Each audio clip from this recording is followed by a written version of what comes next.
All right. Good evening and welcome back to the Mr. Bepic channel. I hope you're all doing fine right now. This is an exciting night. This is the first, official tournament that I have ever run going on tonight. So, just get ready for entertainment. A little bit of scuffed, probably. And overall, a lot of Alabama Rocket League. State of Alabama, not the university, which we'll see the University of Alabama, I'm sure, tonight. But tonight, we have the first Battle for Bama in a long time. This used to be like a recurring tournament. I think it was a LAN back in the day, and Rogers will know more about this. This is before my time at Auburn Rocket League. But Battle for Bama used to be this big recurring event, and COVID kind of killed it. So I'm trying to bring something back here, and this is a pilot kind of event. So this is my first Battle for Bama, and I gotta shout out one man that made this happen. This was sponsored in majority by Humbz, who is the new game lead at Auburn University for Rocket League. He came to me, he was like, hey, just became game lead, I want to do something big for Auburn to kind of get us back on track, because Auburn Rocket League's been it's been a little quiet recently, and so he's trying to get him back on track. And he was like, I will put forward, I don't remember if it was $60 or what he was put. I think it's $60 and he was like, I'll put up $60 as a prize pool, and let's host a tournament. Invite a bunch of teams, get Auburn playing in it. And so I added on whatever the difference is to make it 75, just a clean 25 for each player on the winning team. And I was like, yeah, let's do this. So I'm trying to bring back the Battle for Bama. I would love for this to be something a little more recurring, like during the school year instead of a summer event. But we'll see how tonight goes. But so far, so good. We got 9 teams competing tonight in a double elimination bracket. So we'll see how it goes. Let me get the bracket up real fast. I know that's what a lot of people are going to want to see. The UNA tournament was the main stage, Rogers. Battle for Bama was the LAN that was held in like 2020 or something like that. I don't know. The last one might even be before your time. I don't know. Demon Slayer, can you play? If you go to an Alabama school, you can play in the next one. But registration has closed since then. But yeah, there's the man of the hour. What's up, Humbz? Can't wait to see you play. So, the brackets, let me pull it up real fast. Boom. That is the bracket for tonight. So, 9 teams, double elim, best of 3s until semifinals, and then best of 5s until the grand finals. Fatal, this is an Alabama, well, it was open to all Alabama teams, but I didn't get any high school teams to compete. But it's Alabama Collegiate. So, basically, a lot of colleges in the state of Alabama playing with new rosters, old rosters, just representing their schools. But that's the bracket. So we got some heavy hitters in the typical teams like University of Alabama, Montevallo, Auburn's here, UAB's here. Unfortunately, UNA and UAH couldn't make it, but we got some debutantes as well in the Alabama collegiate space. In Huntingdon, I was able to get my boys signed up. That is, for those that don't know, the school that I work at full-time as one of the assistant coaches. I'm the full-time Rocket League coach for Huntingdon College. So we got a couple of fresh recruits competing tonight with a longer-standing A-team player in Keono. So we're gonna watch them first. It's Auburn, my alma mater, versus the school that I work for. So I'm gonna try and be as unbiased as possible for that best of 3. But winner of that moves on to play the University of Alabama. And the other matches as follows: UAB versus Auburn Orange, Montevallo versus Auburn Whites, and Auburn Navy versus the University of Alabama Tide Pods, which is probably the best name of the night. So we get started at the top of the hour. As Rogers, I think you asked that earlier.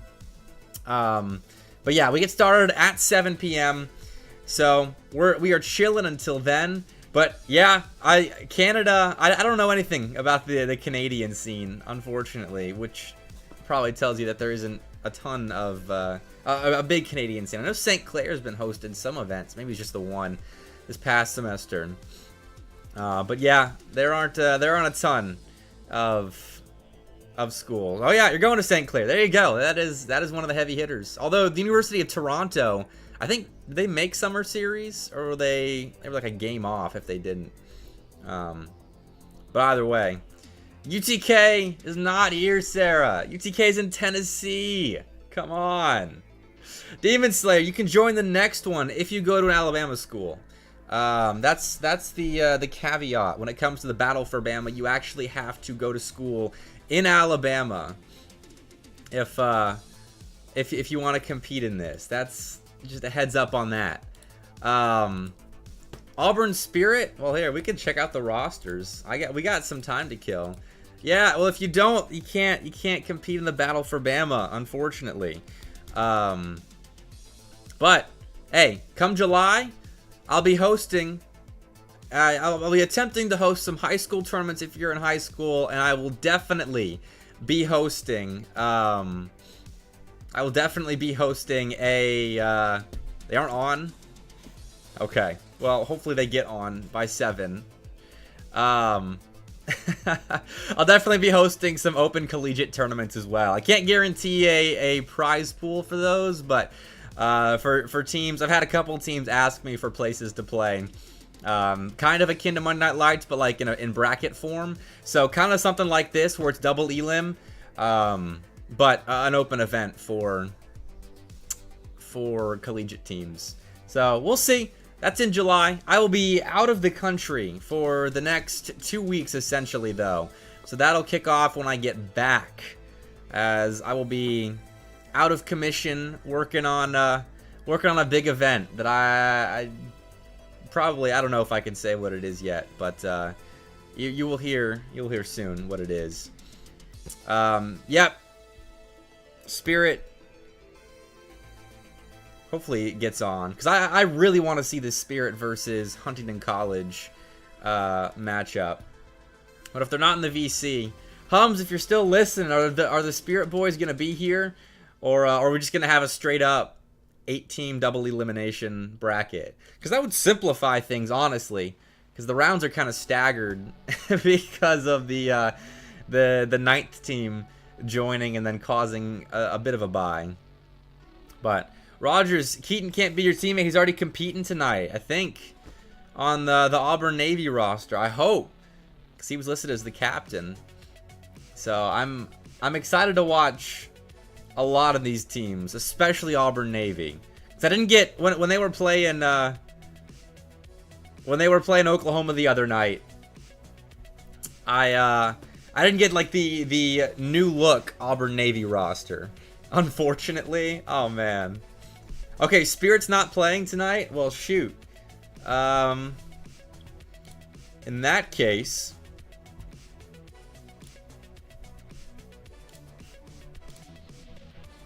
that's likely going to be a forfeit.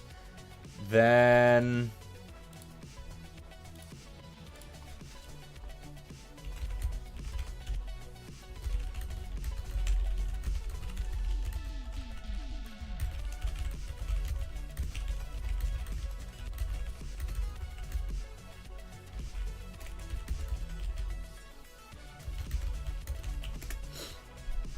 I'll have to take care of that.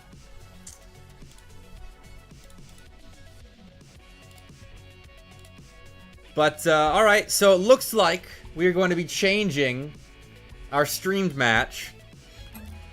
So allow me to do a little bit of adminning real fast.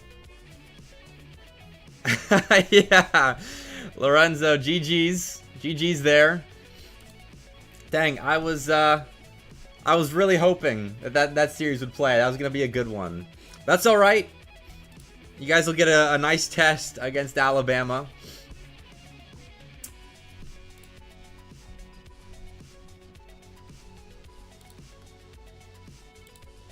So I'm gonna turn up the music real fast, and you will get to see me doing adminning, and I can't talk and admin at the same time. So give me 1 sec.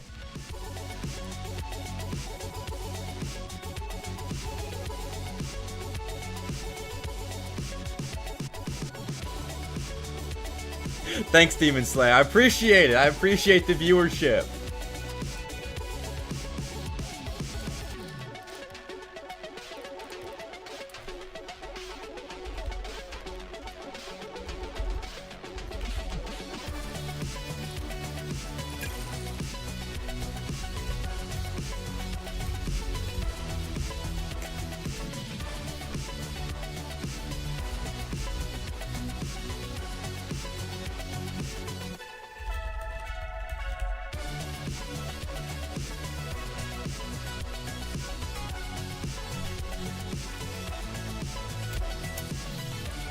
Alright, we're going to shift to UAB and Auburn Orange, which looks like they've already made the lobby. Alright.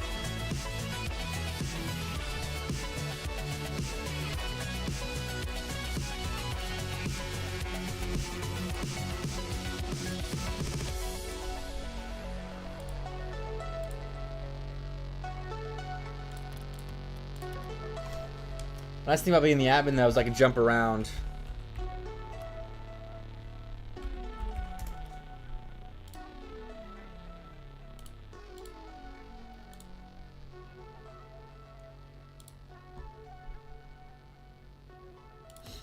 And okay, we should be back on track.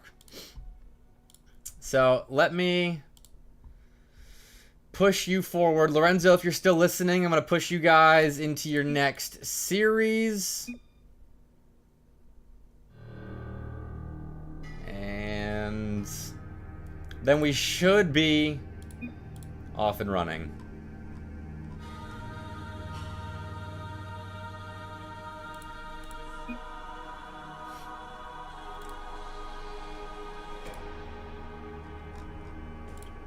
Except I gotta work start, so.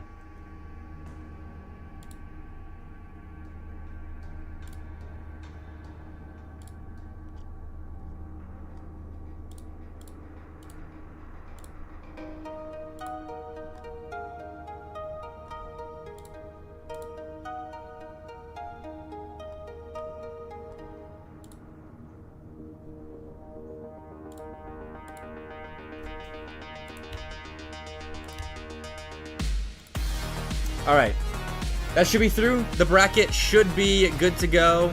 Lorenzo, lobby info will be in start once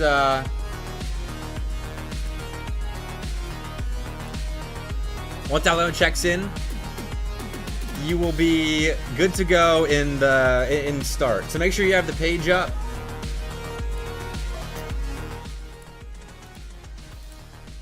And you can like click on your series with you in Alabama, and you should be able to communicate lobby info.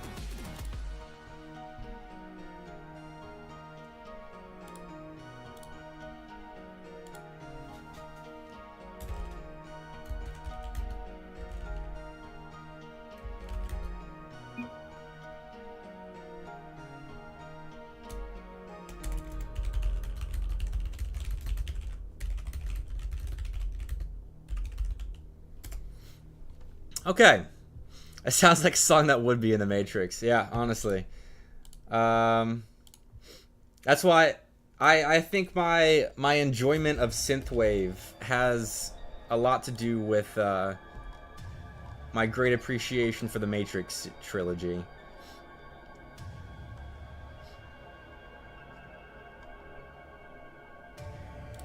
So, it is going to be UAB versus Auburn Orange as our new best of 3. So that forfeit gets the timing of the bracket back on track. So we should be starting soon here. And if that is the biggest issue we have tonight, I'm honestly all for it.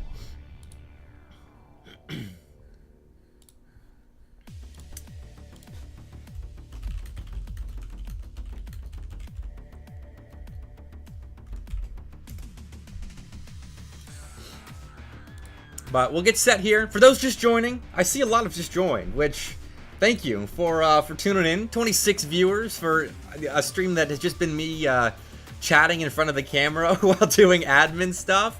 That's awesome.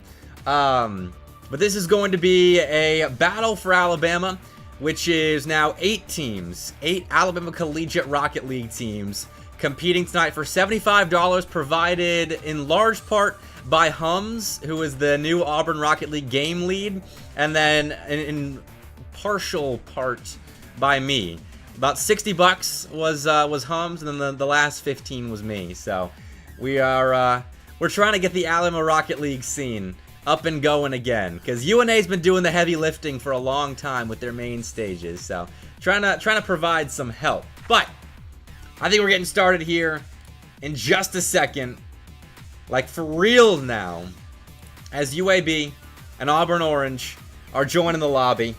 I'll show the bracket again in between games.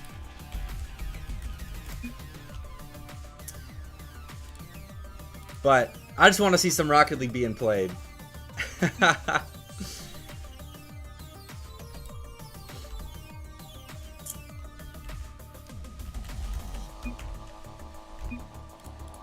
And here is the said Rocket League. Alright. The battle for Bama is off and running. UAB versus Auburn Orange. Two schools about 2 hours from each other. That Auburn to Birmingham trip I have made several times in my time in the state. And it is Auburn Orange getting us kicked off. This is, for those that don't know, the B team for Auburn versus the A team of UAB. The A team of Auburn includes a present Auburn game lead and a former Auburn game lead. Minecraft Man is Malopo, for those familiar with Auburn. Humbz is the title sponsor of the Battle for Bama and the new Auburn game lead. And Rick is actually a high school recruit that will be joining the Auburn Rocket League program in the future. So he's subbing in. Was supposed to be Physix, for those that remember Physix. But Rick will be slotting in. What rank is this? This is, I believe everyone here is either high GC2 or GC3. I don't know how many SSLs we got in the lobby, but there are probably a couple. So, high side of GC for certain. A minute in. It's looking a little sluggish. I think a lot of these players are low hours past 2. I would not be surprised that's the case. I know Neno just talked about how he's 5 hours past 2. But, hey, he's scoring here. It's a nice shot. Powerful. Top shelf. Solid. Very solid. Plus butters is flat. Fair enough. And, Lorenzo, if you are still in chat, Chan added you with the lobby, that the lobby info was up. So make sure you're checking start if you guys are good to go. I feel bad feeding you guys to Alabama in, I guess technically round 1, winners quarterfinals, but someone had to be the 8th seed. I'm excited to see the result there. 'Cause best of 3s, anything can happen, which is, you know, an exciting part of best of 3s. I don't typically like BO3s in a tournament setting, but I don't want to be here all night. Actually, I do want to be here all night, but I need sleep tonight, as I will be traveling a good bit tomorrow. So I don't want to be here until midnight or 1 a.m. But either way, 1-1 in game 1 of this best of 3. Hey, Caster does want to cast. Also, Keaton, are you not playing right now? Or what's going on? I thought you were on the Navy roster. Are you a sub?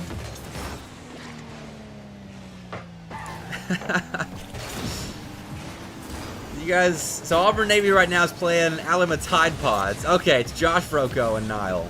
Alright, fair enough. That makes sense then. Well, that's a cheeky shot there from Justin. Gotcha. So you're running a 4-man roster. That makes sense. That makes sense. Get you some reps in. That is what this tournament is for, is getting reps in.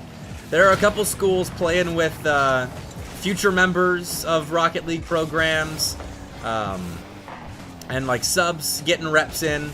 I know the Huntington roster is 3 guys that just want to play during the summer. I don't know, we haven't had tryouts yet or anything, but they're just picking up a roster and playing with it.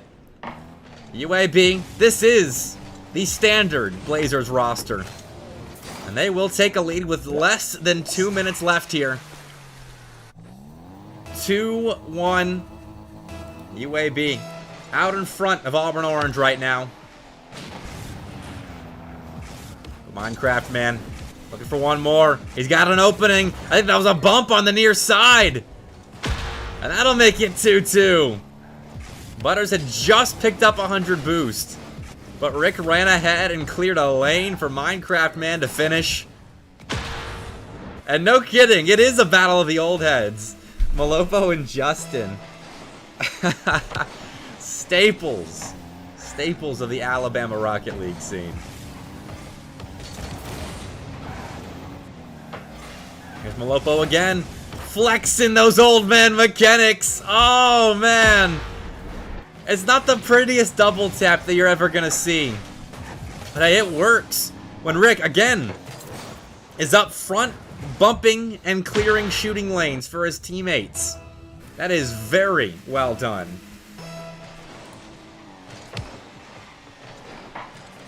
And so, 3-2. Auburn storming out in front, but UAB has another answer. Butters will find his first goal of the series. That's just a simple pass center as I think Humbz and Malopo got kind of tangled up there in the corner. And that left an opening. Hey, this has been a sloppy game one, but at the very least, both teams can shoot the dang ball. Good touch there from Rick. Finds Malopo out to the side. Don't just slam it into the corner. Can't chase it down, gets tripped up. Can't steal boost either. I know in the corner gets a big win. Now slamming it off the corner. Finds Butters mid. Butters puts the shot too high, and Justin has been caught out. Pushed up a bit right there, but no immediate counter by Auburn. In fact, it's UAB doing the countering now. Minecraft man picks up the 100, but sacrifices possession. So Humbz and Rick connecting a couple of times, but Humbz misses the open net. That wasn't an easy open net by any stretch, but UAB is going to help Auburn make up for that. 4-3, and that is a sight. UAB all kinds of jumpy on the goal line. And they will give Malopo a completely open net.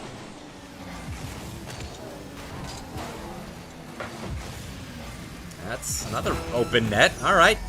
Defense is optional in game one.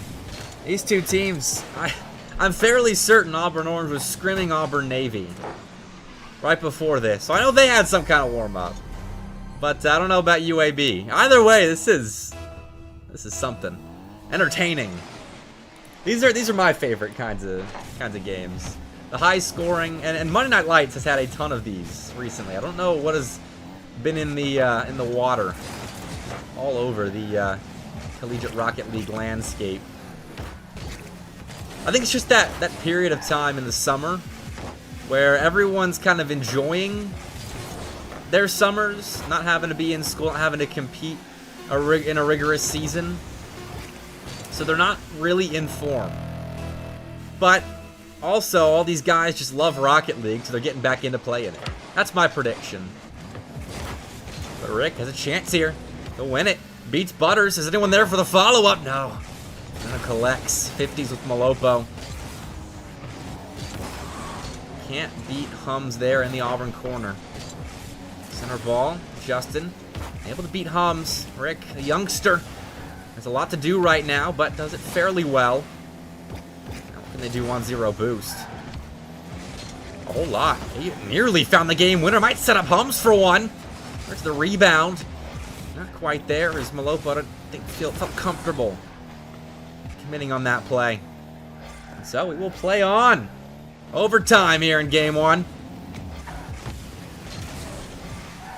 Gotta get the coffee in before it gets cold. There's been a lot of action in this game so far, but it is going to be a lengthy night. I'm expecting a decently long stream, because I know there are good matches all across this bracket.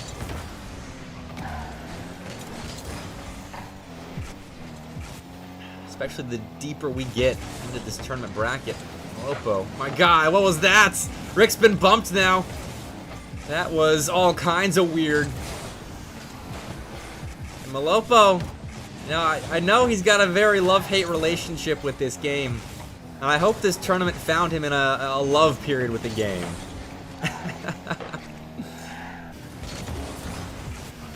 But that was very awkward on the Auburn Orange goal line there a moment ago. Pass across. Quite beyond... in an area where Malopo could shoot. Is though. He'll be credited with one, but you know, finds a save, and for a game that saw 8 goals in regulation, we have found ourselves in a very dry period. It is overtime. Big pinch out will leave Humbz in an awkward spot. He's beaten by Justin. Butters finds the next challenge one. But Malopo does well on the goal line. Justin looking for the game winner, but his deft touch denied entrance into the Auburn box. Some solid defense. Neno stuffed there by Malopo on the goal line. So UAB is a bit awkward at the moment. Actually, awkward's not a good term for that. It was just spread out. Now they're awkward. With now having to collect here. About 40 boost in hand. Little fiesta there. At the midfield line as 4 cars committed for the same ball. Oh, it's a big demo though. Rick looking for the game winner. Rick wins it for Auburn Orange. It took 3 minutes of overtime just about. But the youngster takes game 1 for the Tigers. And it was very sloppy. All the way through. But you would expect, honestly, at the beginning of a tournament like this, where a lot of players probably haven't played a ton, in the last little bit of time, you might expect a little bit of sloppiness, but you got to find ways to win, especially in a best-of-3 format. Because that, honestly, I think best-of-3s are the hardest, well, if you're not counting best-of-1s, which you rarely see in a tournament format, are the hardest form of a series to win. Anything can happen. I mean, heck, what was it? Didn't UTK take a game off of Northwood in a best-of-3 in that Colleague Madness tournament?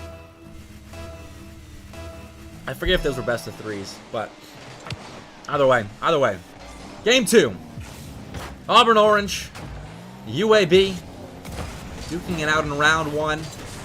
The winner, barring what would be an incredible upset, which I would be very happy if this upset happened, by the way. Huntington College, they were able to take down Alabama, and they would play the winner of this series, but more than likely, while I have faith in my Hawks, the winner of this best-of-3 is going to find themselves playing the Alabama Crimson Tide. I seeded them #1 overall in this tournament. But it was honestly a toss-up between them and Montevallo. Just like for me, I think it was a toss-up between UAB and Auburn Navy, being the 3rd and 4th seed. So we'll see if I got it right. So far, I'm thinking I did. If Auburn Orange is taking game 1 against UAB, and maybe scoring the first goal. Malopo again, finding himself in a scoring position. Rick 50'd it that time. And Malopo polished it off. Rick is slotting in very nicely to this Auburn Orange roster. I am enjoying watching him play. But another player I love seeing on the pitch. Butters is one of my favorites. Double commit on the Auburn Orange end. Gives a little bit of space to Justin and Butters. And that is a duo that has been doing work, good work, for a long time now. Malopo is the GOAT, honestly, solution. Also, how'd your series go? I've got high hopes for the University of Alabama Tide Pods. Best name in the bracket. We'll see if they're the best team in the bracket. But Auburn Navy is shaping up to be a pretty good team, this roster. Tide Pods warming up. Fair enough. Hey, what was the series score? I guess I could just check on the bracket. 2-0. Okay, fair enough. It was a warm-up. So Auburn Navy is our first team to advance the winner's semifinal. The Tide Pods dropping down to play Auburn Spirit, which solution, I don't know if you were here earlier, but Auburn Spirit forfeited, so you will be moving on from that one. I don't believe they're playing tonight. Which, as soon as this series ends, I'll move you on to the bracket. Unless Spirit do come back. But UAB, they might extend this series. They're looking good so far in game 2. Justin, one interference ahead here, trying to chase down Malopo. As Butters slots that pass from Neno.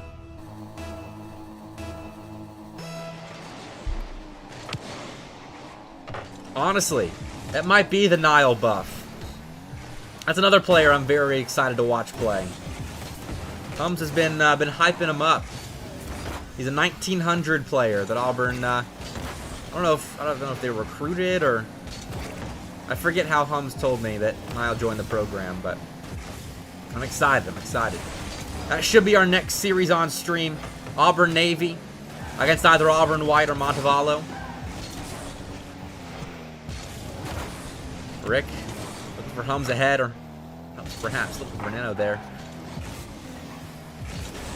1v1. Rick challenges Justin early. Didn't want to give him even a second to use that big brain of his to set something up. Either way, UAB have had periods in this series where they're just forced to play a lot on the back foot against an Auburn Orange team that I wouldn't expect to have long stints in the offensive zone, but they are playing that scrappy, physical style of Rocket League very well at the moment. But Velopo and that back wall have not been friends tonight. That's another read off the back wall there where he just kind of, I don't know, waits way too long to chase after the rock. And so it leaks out, and it is a free goal for UAB.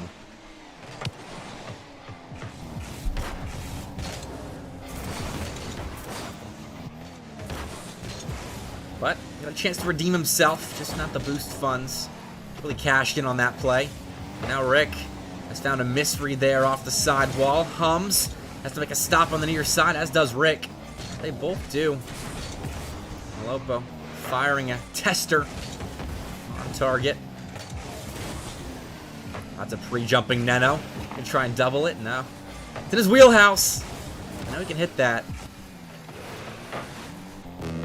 Going for it there. UAB not getting too aggressive at the moment. With how game one went, I wouldn't be surprised if they learned from the cluster fest that was that first game. I just want to keep this 2-goal lead intact, not give any opportunity for Auburn Orange to get one back here. Oh no. He just wants to get us to game 3. Advance to play Alabama.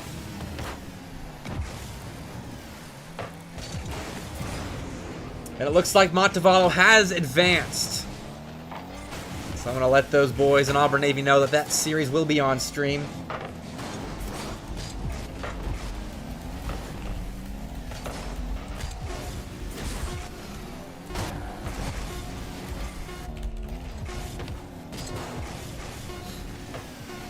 But as the time ticks down, I think this game was confirmed just a little bit ago, as Auburn Orange did not have the same kind of offensive success in this game that they did in the previous.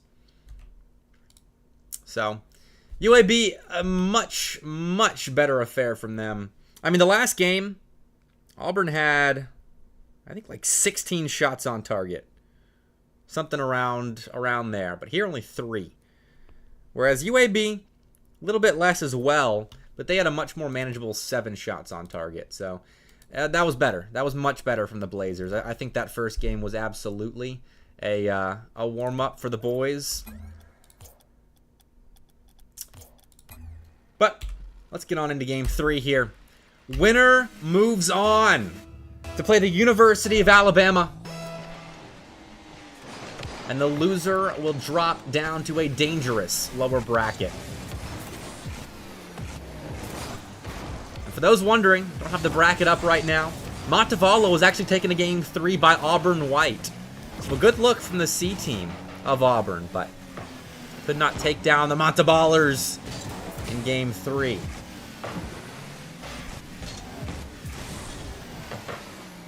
Well, that's a close one. Nearly. Humbz finding the back of the net.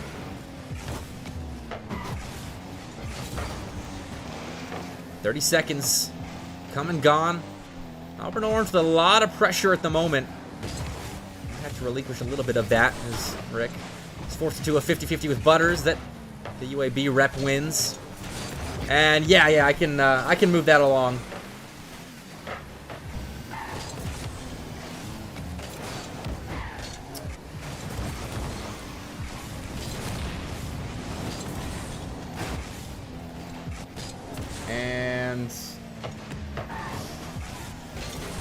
don't know why that said best of 1 in lowers. That should be a best of 3.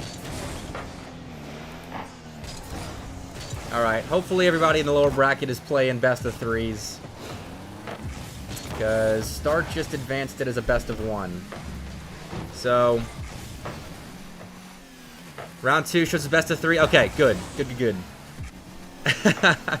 It should be all best of 3s in the lower bracket until the losers... I gotta check my own format. Loser semifinals. Yep. Best of 3s until semifinals. I don't know why the first round of lowers was a best of 1. That's weird, but it worked out that Spirit's not here. Because that would have potentially screwed things up. Either way, tonight is a pilot run for those that are just joining us. Battle for Bama. $75 Battle for Bama, that is. Sponsored by Humbz, the Auburn Rocket League game lead. He's on the pitch right now. But this tournament is happening thanks to him. This is a pilot event for more that I would like to do for the Alabama Rocket League scene. So, it's been good so far, only a couple of hiccups, which is to be expected in a Bepic admin event. So I appreciate everyone tuning in. Rolling with the punches tonight. Humbz looking for the back of the net. But Neno, not interested. To caving. Any kind of corporate sponsorship tonight. As he won't let Humbz' shot fall through. Now Butters trying to set something up here in the offensive zone, but Malopo denies it. And now weaving around the ball. Be able to put it center. 2 minutes left. No goals here in game 3. Both teams feeling the gravity of the situation, I'm sure.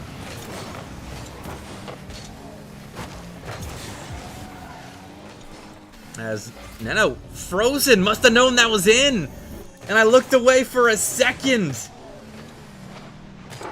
Oh, and Rick just dunked him. Auburn Orange will take the first goal of game 3 off of a phenomenal 50-50 by the youngster and Rick.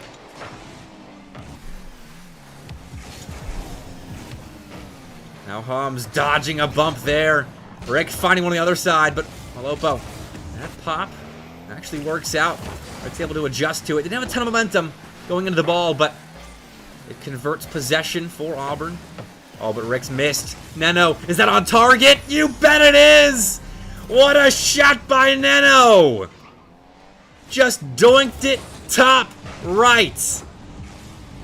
I know it's not a doink by definition, but that was a wonderful shot. Tough ball to get on frame. And we are all tied up.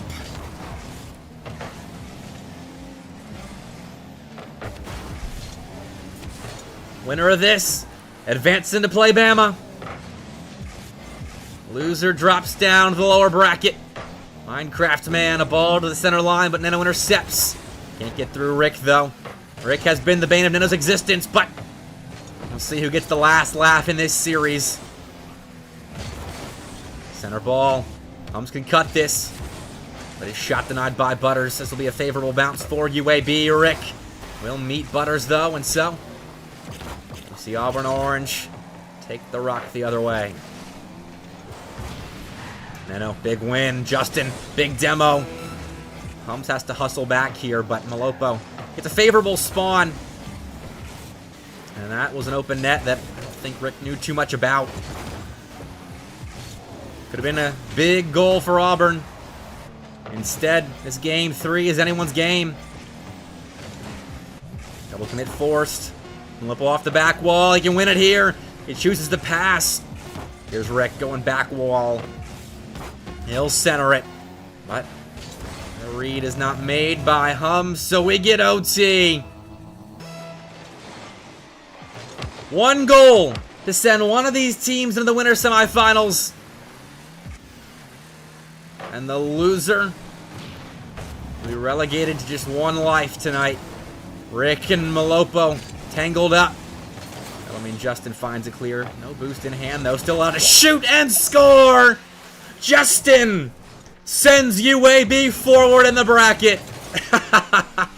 And Butters says it was free the whole time. And Humbz retorts, GG's. UAB advancing to play Bama, as their seed would suggest. But that was anything but easy. What a series to open up the night. And we should be able to jump right into Montevallo versus Auburn Navy.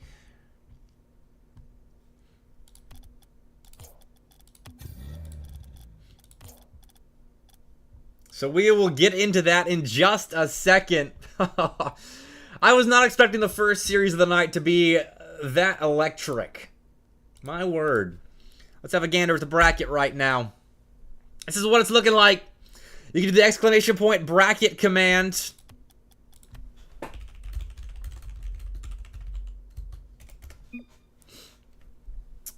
But this is what the bracket is looking like. Top 4 seeds have advanced. Alabama playing UAB now in the semifinals. Montevallo and Auburn Navy. The A teams of the Big Four with UAH and UNA. And, alright. Well, I'm going to make the lobby then. If, trying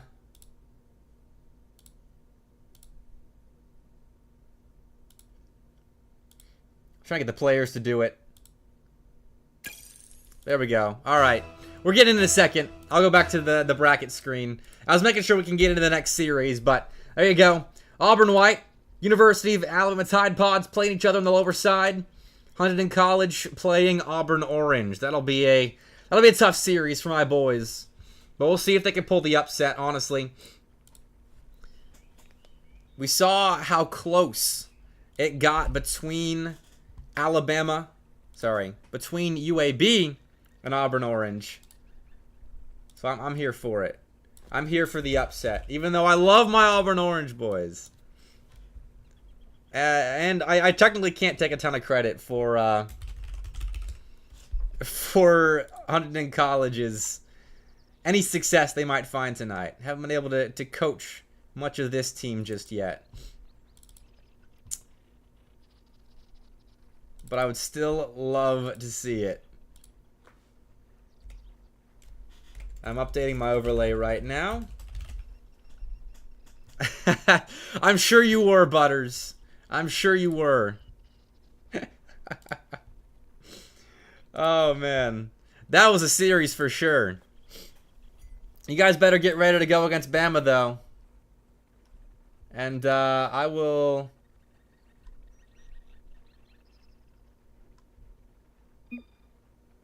get you guys moving on. Yeah, you guys almost did throw that. Honestly. I'm gonna push you guys through.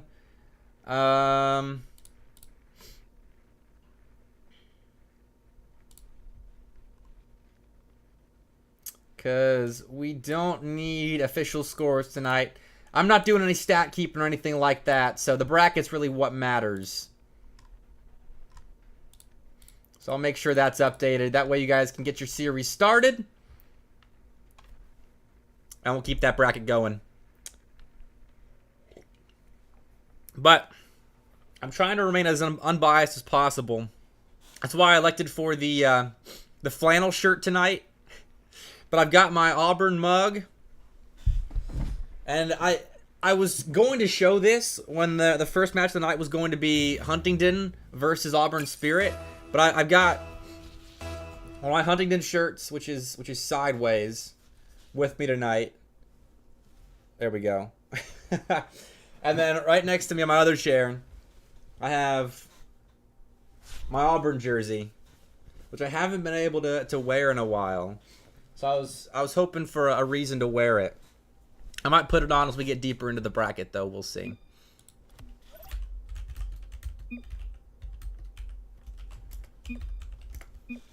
Wait.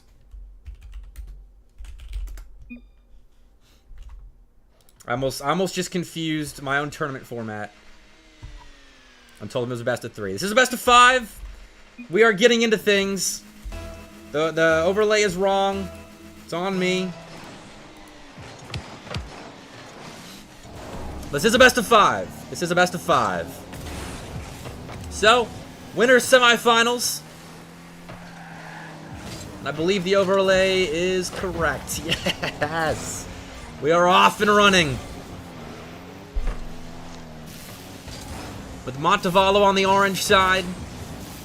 Auburn Navy in the blue. And this is the starting lineup of Montevallo. Glad to see Lego was able to get off of work tonight.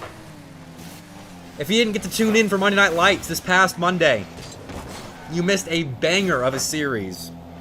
Between Montevallo with Talisi, their coach, subbing in for Lego, who was working a double shift that night.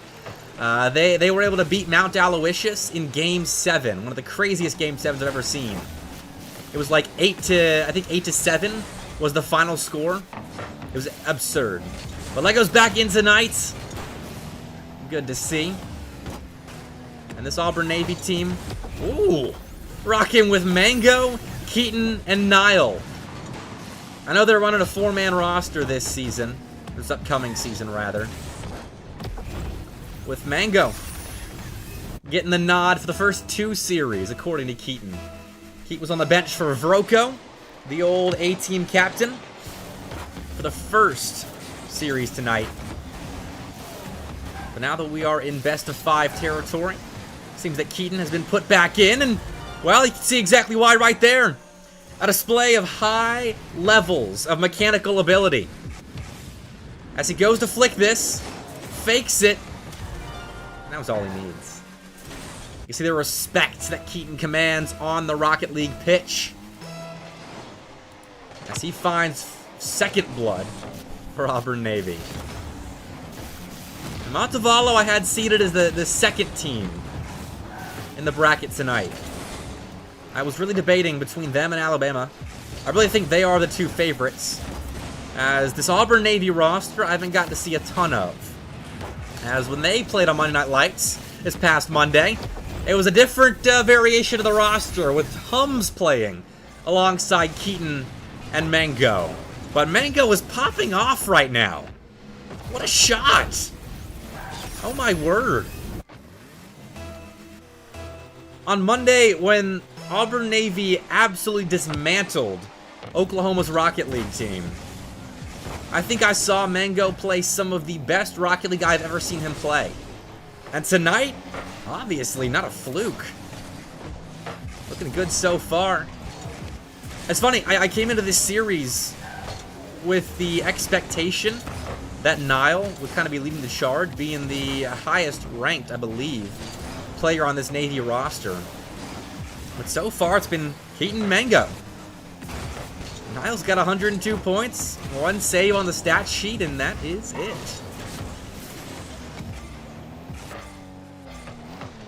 So we've just about reached the halfway point of Game 1 of this best of 5. And we will have to wait a little bit longer to actually reach the halfway point, as Auburn will not stop scoring. They've got 7 shots. They've scored over half of them. And Josh has a hat trick. Okay. They are taking it to the Monte-Ballers. Sorry. Very early on right now. Yeah, I mean, Niall is solid. Me saying that I haven't seen much of Niall so far is not for his playing poorly. As he is, I mean, he's solid. There's a good shot on. He's allowing Keaton and Mango to operate cleanly on the pitch right now. And I'm sure when he's called into action, we will see just why Humbz is so excited about Niall joining the Navy roster.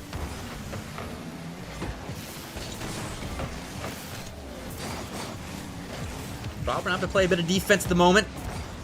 Montevallo with a chance to breathe, honestly. They have been playing a lot of defense. 4 saves on the board. That's half of what Auburn has sent their nets away. But unfortunately, the other half is represented with a large 4 next to the Auburn Navy name.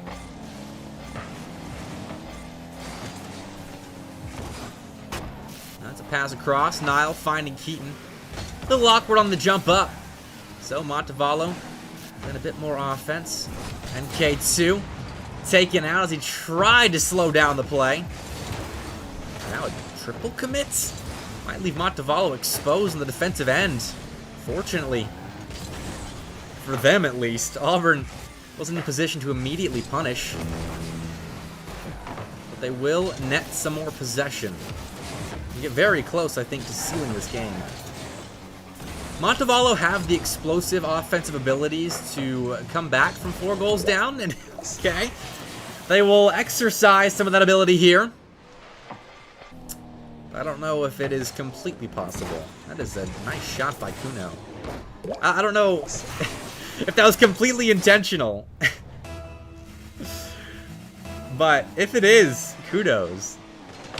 I would never think to place that kind of shot on target.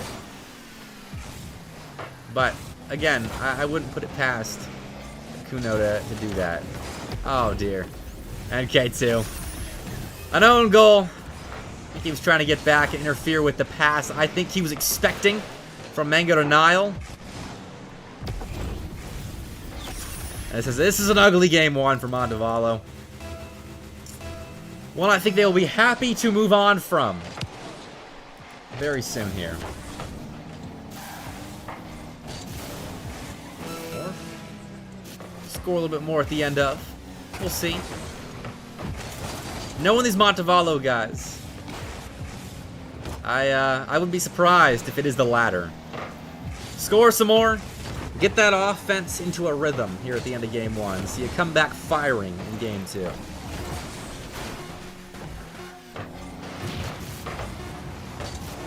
But as time ticks down, I'm going to finish the rest of my mostly cold coffee before it gets too cold to drink. It's weird. There's just a certain temperature that coffee reaches, or it just becomes undrinkable. Cannot drink it. But hasn't reached that yet, so I gotta act fast. Either way, actually I'm gonna go back to that scoreboard real fast. Look at that. Mango shooting 4 for 6, a Texas-sized hat trick in game 1, nodding 2 saves as well. Wow. That's a game 1. That's a game 1 for Josh. Absolutely showing out. That dude has apparently been grinding since the last time I saw him. Because Auburn this past semester, I did not get to watch a lot of. But he has apparently been working on his game. And it is really starting to show. 11 shots to 6. And we'll get into game 2 here in just a second.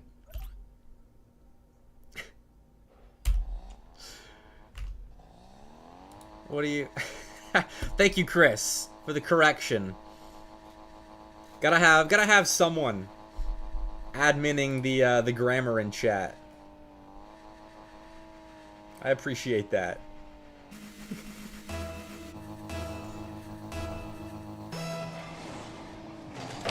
Also, how do I give... Oh, shoot! Solo Nalo! How you doing, my friend? Thank you for the Prime sub! Let's go! Thanks for tuning in tonight. How you doing?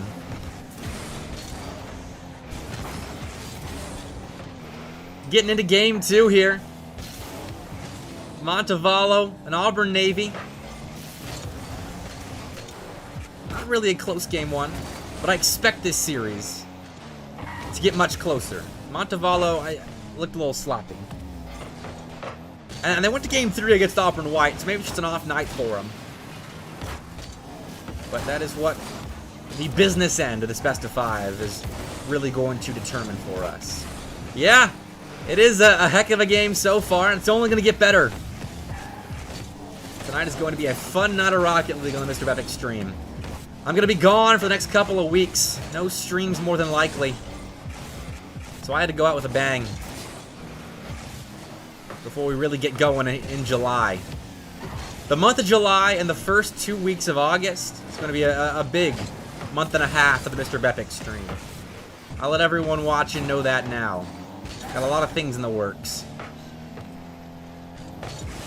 On tournaments like this, just the beginning.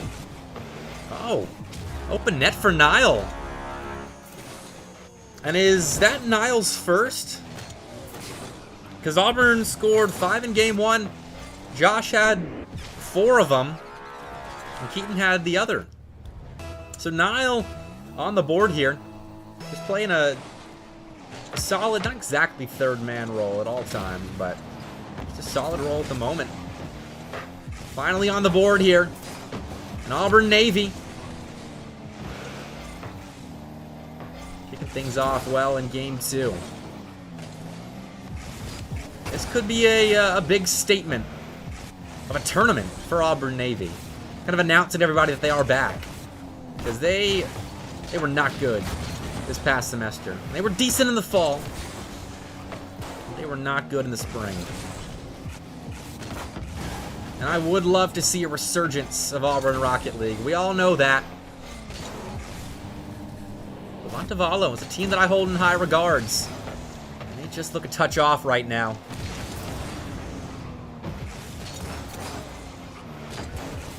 And Bama has subbed in. I didn't even notice that. I can't believe that slipped my mind, or not my mind, my eyes. So for those that don't know, Bama is a high school player at Calera High School right now, and he has committed to the University of Montevallo program. I believe he is a future commit, so maybe not this next fall, but the fall after that. And they did get my blessing to compete with him tonight, as I believe that's the same situation for Rick. But he's not helping them so far. Still, a run for Auburn Navy here at the beginning of this best of 5. 7-1 the aggregate scoreline across the first 2 games.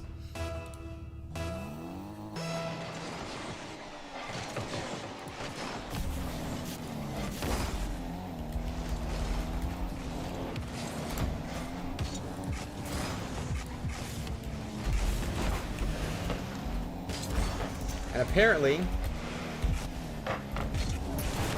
the bracket was wrong. It was set up to be best of 3s in the semifinals. So hopefully UAB and Alabama follow my announcement in the Discord.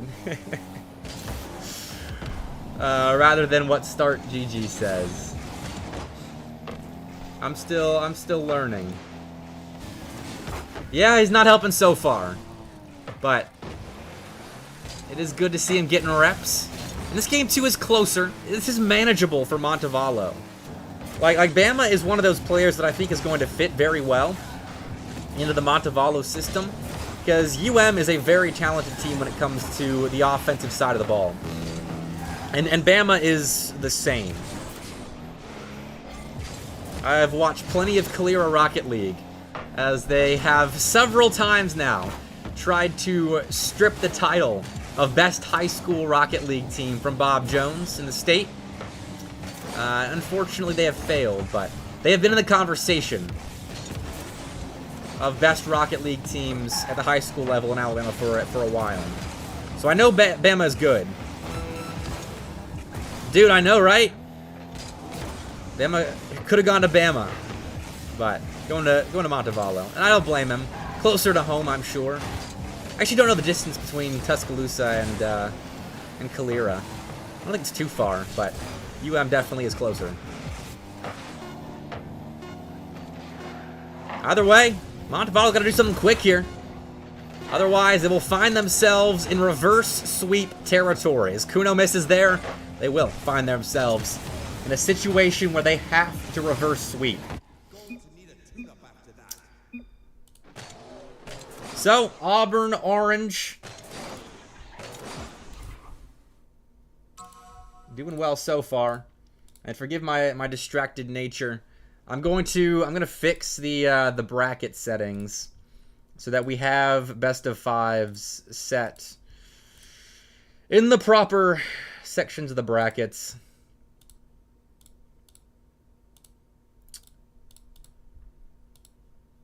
And then hopefully, that is the last hitch the bracket suffers all night. And there we go, 30 seconds in. But Auburn Navy. I think I said Auburn Orange a couple of times, meaning Auburn Navy. It is not easy adminning and casting at the same time. I feel like I should have tapped into my Monday Night Lights production crew to see if they wanted to cast this with me, but I wanted to do it myself. So we're chilling tonight, watching some nice Alabama Rocket League. What is up, Mr. Waffle Killer 5876? What is going on? I'll tell you what's going on. Along with anybody that is tuning in without knowing what the battle for Bama is, I'll give you the rundown. $75, double elimination bracket, 8 Alabama Collegiate Rocket League teams. Winner gets all 75 schmackaroos. This is the winner's semifinals. Auburn Navy against Montevallo in the best of 5. Auburn Navy's got a 2-0 series lead at the moment. Montevallo, they have the potential to come back here. And there's the bracket. Thank you very much, Mr. Rogers. Dangerous situation for Montevallo again. They've been spread so thin in defense. But Auburn Navy, too many eggs in one basket.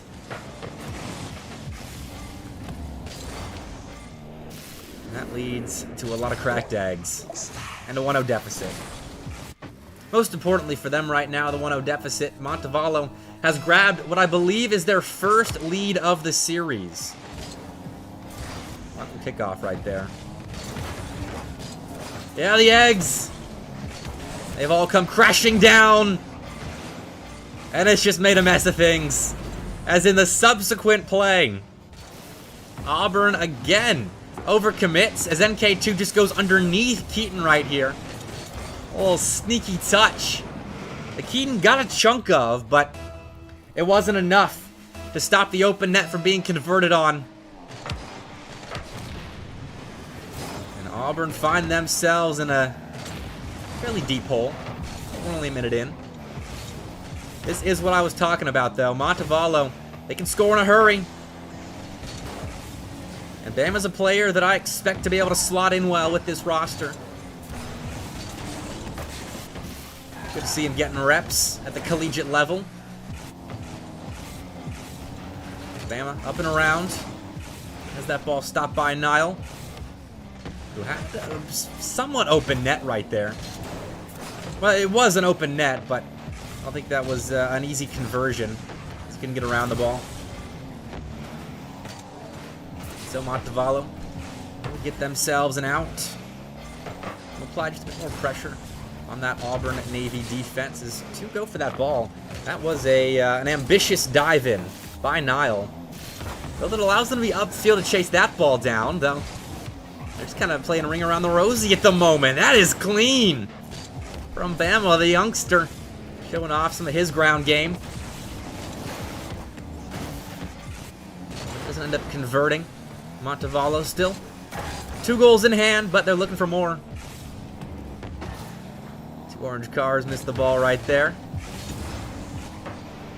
Montevallo is just playing cool, calm, and collected in the defensive end. Waiting for Auburn. Waiting for Auburn to give them a mistake or an opening. Right there was both. I don't know where Niles going right here. He must have thought he had a third man rotating in to play that ball out to the side. But he didn't. Alright. A little awkward right there. Chance to make up for it, and Nile does exactly that. Fair enough. If you're going to make an egregious mistake in your defensive end, the least you can do is on the subsequent kickoff, nail a shot off the sidewall. Well done.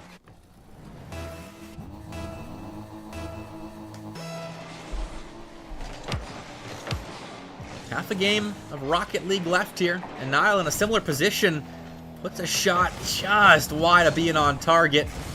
Mango misreads where the ball was going, still finds Niall, and ends up back passing. Don't think that play was intentionally executed, though. Niall flexing some speed, finds Keaton across the field, and Keaton cuts that Montevallo lead to just 1. That is a wonderful 50-50. And it seems like Niall has taken it upon himself after that big, glaring defensive error about a minute or so ago to get Auburn Navy back in this game. Get them in this game he has now again. Showing off some solo play mechanics. Got through the first Montevallo defender. The second, though. Same deal for Keaton right there from his own corner. Montevallo looking to get their lead back to 2. It's a good attempt on net, but Keaton makes a better save. We're starting to see a much cleaner series developing from both these teams. It really kind of feels like round 1 was a bit of a warm-up. That bled over into round 2. But now it's getting much cleaner. As Niall carries in the equalizer. Just spun around here, beat Bama. And NK2, I think, was expecting Bama to come up with a touch right there. Niall punishes both of them. And we got ourselves a tied-up Game 3.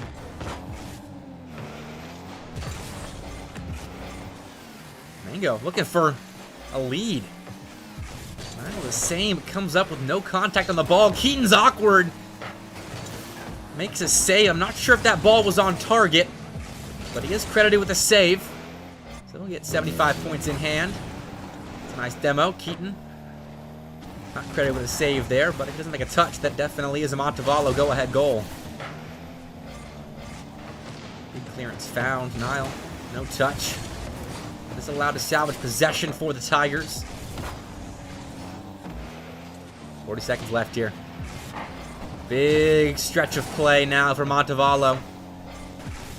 If they are going to capitalize on some newfound offensive momentum and make a real reverse sweep bid, they have to come away with the next goal, I feel like.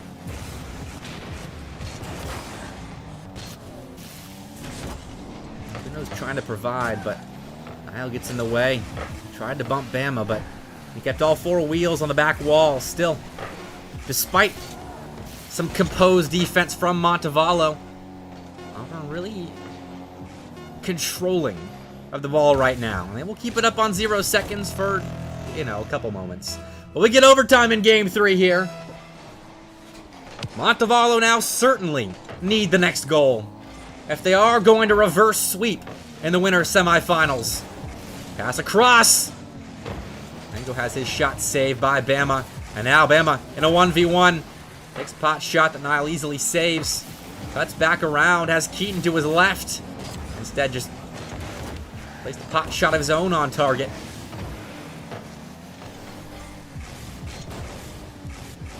Montevallo get right back to playing defense. It is short-lived, however, as they break out. We'll see if they can hold on to possession, which is, well, side of the game they've been struggling with, but they don't need to hold on to possession here, as they just score off of their real first look in overtime. Montevallo take Game 3, and we will keep this winter semifinal going. It took overtime, but I don't think Montevallo will mind. They had themselves a 3-goal lead that they tossed in the trash, but that's all right. Because you get the win at the end of the game. I'm sure you're happy with it. Ooh, good call, Calvin. Thank you very much. I will change that title right away. It has been a chaotic night so far.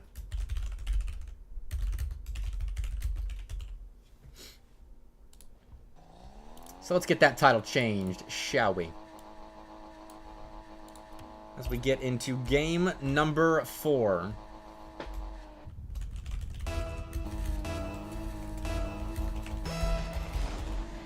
There we go. Title has changed. Now the series can really start. El Montevallo starting down by a game in the series. They want to force game 5. They got to come out swinging here, I feel. So far, so good, at least off kickoff. Controlling possession. Spacing out the Auburn defense.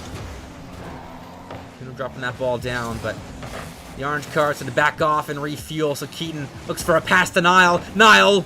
No double attempt. Instead, Josh falls up on the backside of the play. His attempt on the orange net is stopped.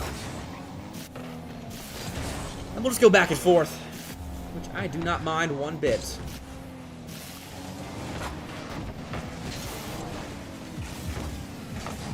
That is a double commit from the Montevallo defense.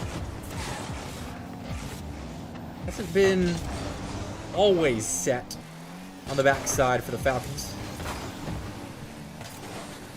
But Montevallo has done well, for the most part. Auburn will go on runs at times, but when Montevallo has to play lengthy stints in their defensive end, they haven't done terribly. NK2, flip reset play! Oh my! I've been waiting for that kind of play from NK2. He got his flip. No one put a hand up, and Nate made him pay. 1-0 Montevallo. And Rogers, thank you for the sub. Dude, you're the GOAT with a heart.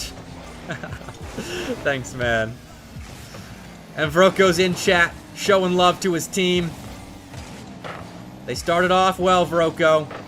Montevallo is really putting in a solid bid at this reverse sweep attempt. Auburn's got to solidify. I think if this goes game 5, they are in a real speck of trouble. But that's a good look. Mingo's shot, though, deflected off the back wall. And out to safety in the corner where Montevallo set up their counterattack. Bama out to the side off a 50-50. That, again, is dangerous. Montevallo find a way out. It's the name of the game for them now. They've got a lead. Find ways to survive. Get us to game 5. That ball's over Keaton's head. Niall should have this collected. Boys, you got to communicate. Keaton made that a bit more difficult than it had to be for Niall. And on the goal line, Bama made that more complicated than it had to be. There was no one there to finish the play for Auburn. And that shot, if you can call it that, was off target for Niall. So an own goal for Montevallo levels the playing field for the Auburn Tigers.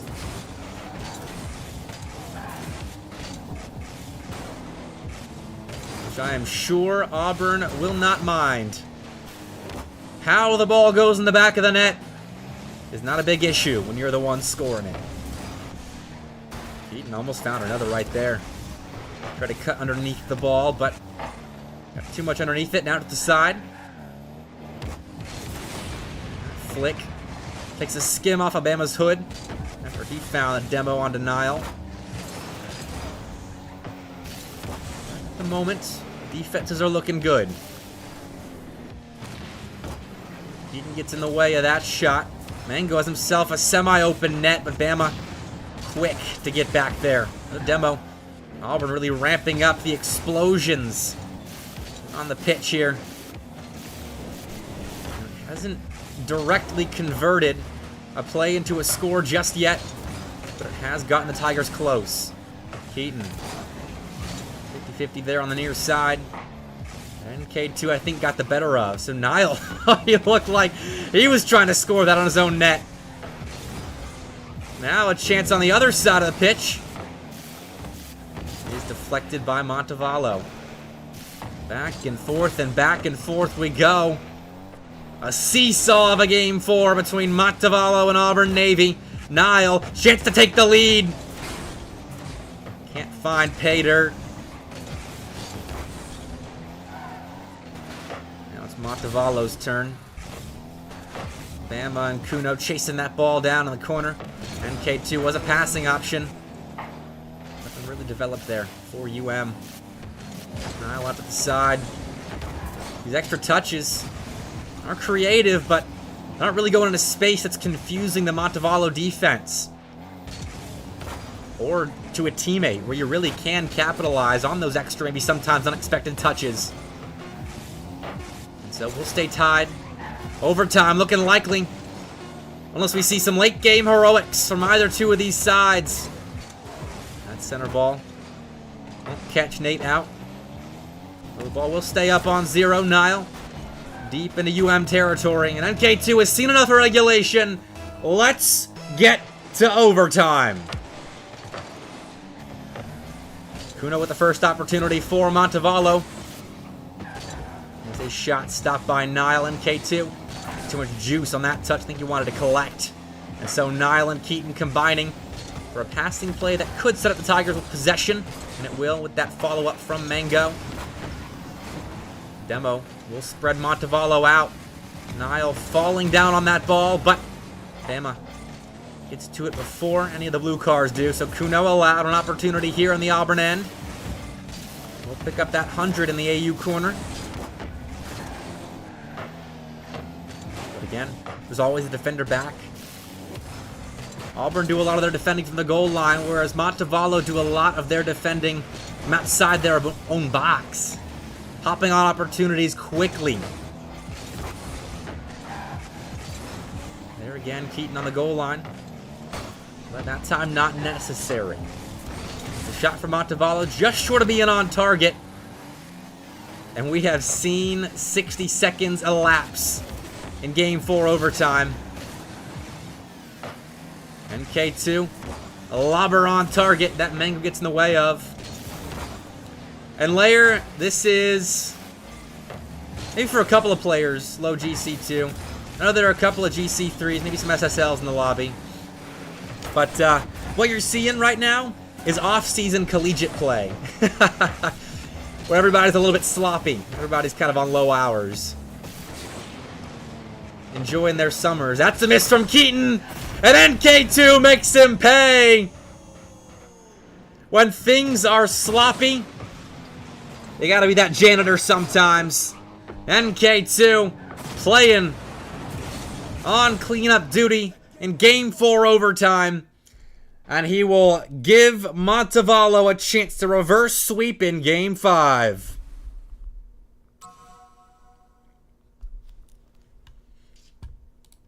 Ten shots for the Montevallers. Man, I keep mixing it. The Monteballers. 10 shots for the Monteballers. And I didn't see how many Auburn Navy ended up with. Players keep leaving too early, but I'm pretty sure UM had more possession there. What's up, nation? How you doing, my man? Thanks for tuning in tonight. Getting a glimpse at Alabama Rocket League for the future. Got a lot of teams for the fall playing tonight. And falls of the future as well. With some high schoolers joining the fray. But while we're getting set, let's check on the bracket.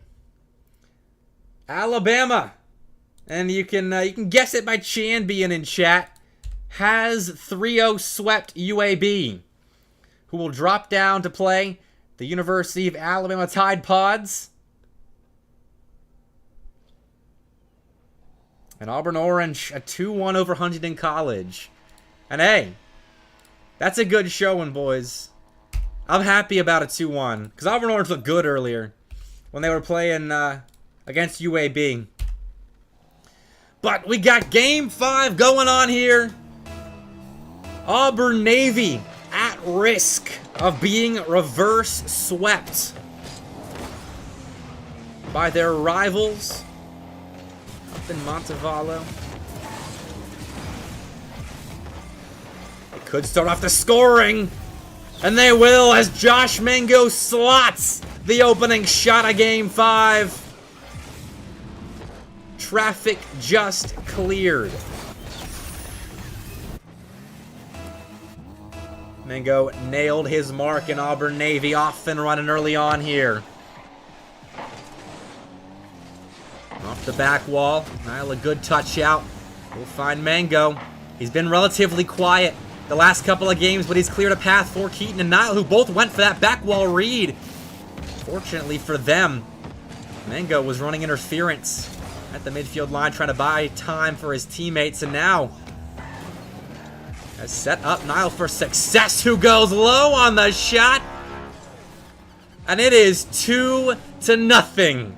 Auburn Navy, it seems, have been activated now that we have gotten to Game 5.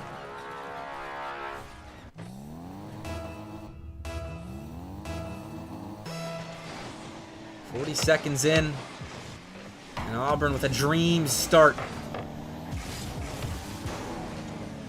As they are very much at risk of being reverse swept.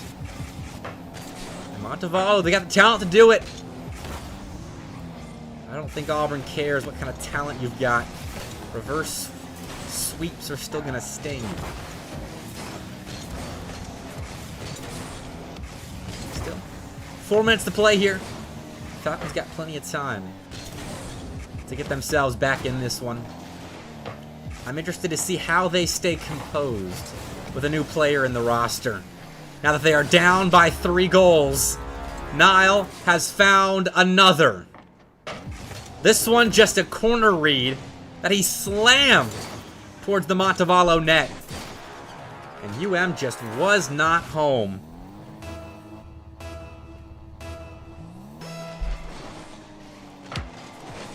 Kickoff, clean one by Niall. Things are starting to go from bad to worse for Montevallo. They got to be careful here.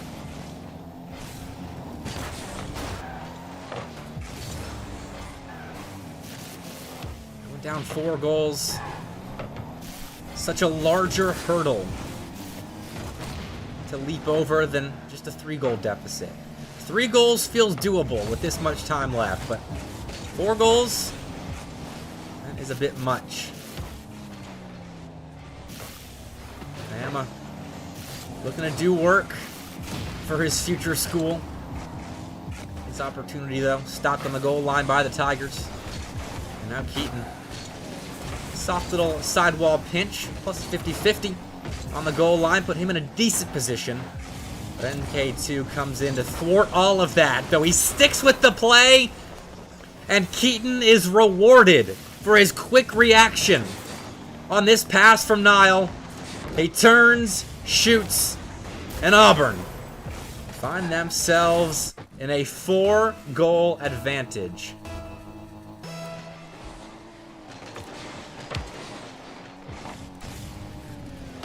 Winner of this moving on to play Alabama in the best-of-5 winners final. Kuno still looking for a date with the Crimson Tide, but 4 goals required just to get to overtime for Montevallo. That is a good look for Auburn to try and make it 5.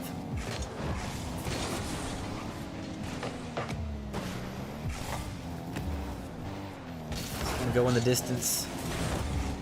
I expected to see a close game 5 for the momentum I'm sure Montevallo had following 2 straight overtime wins. Seems that momentum has been evaporated by the glaring heat of Auburn Navy's quick start.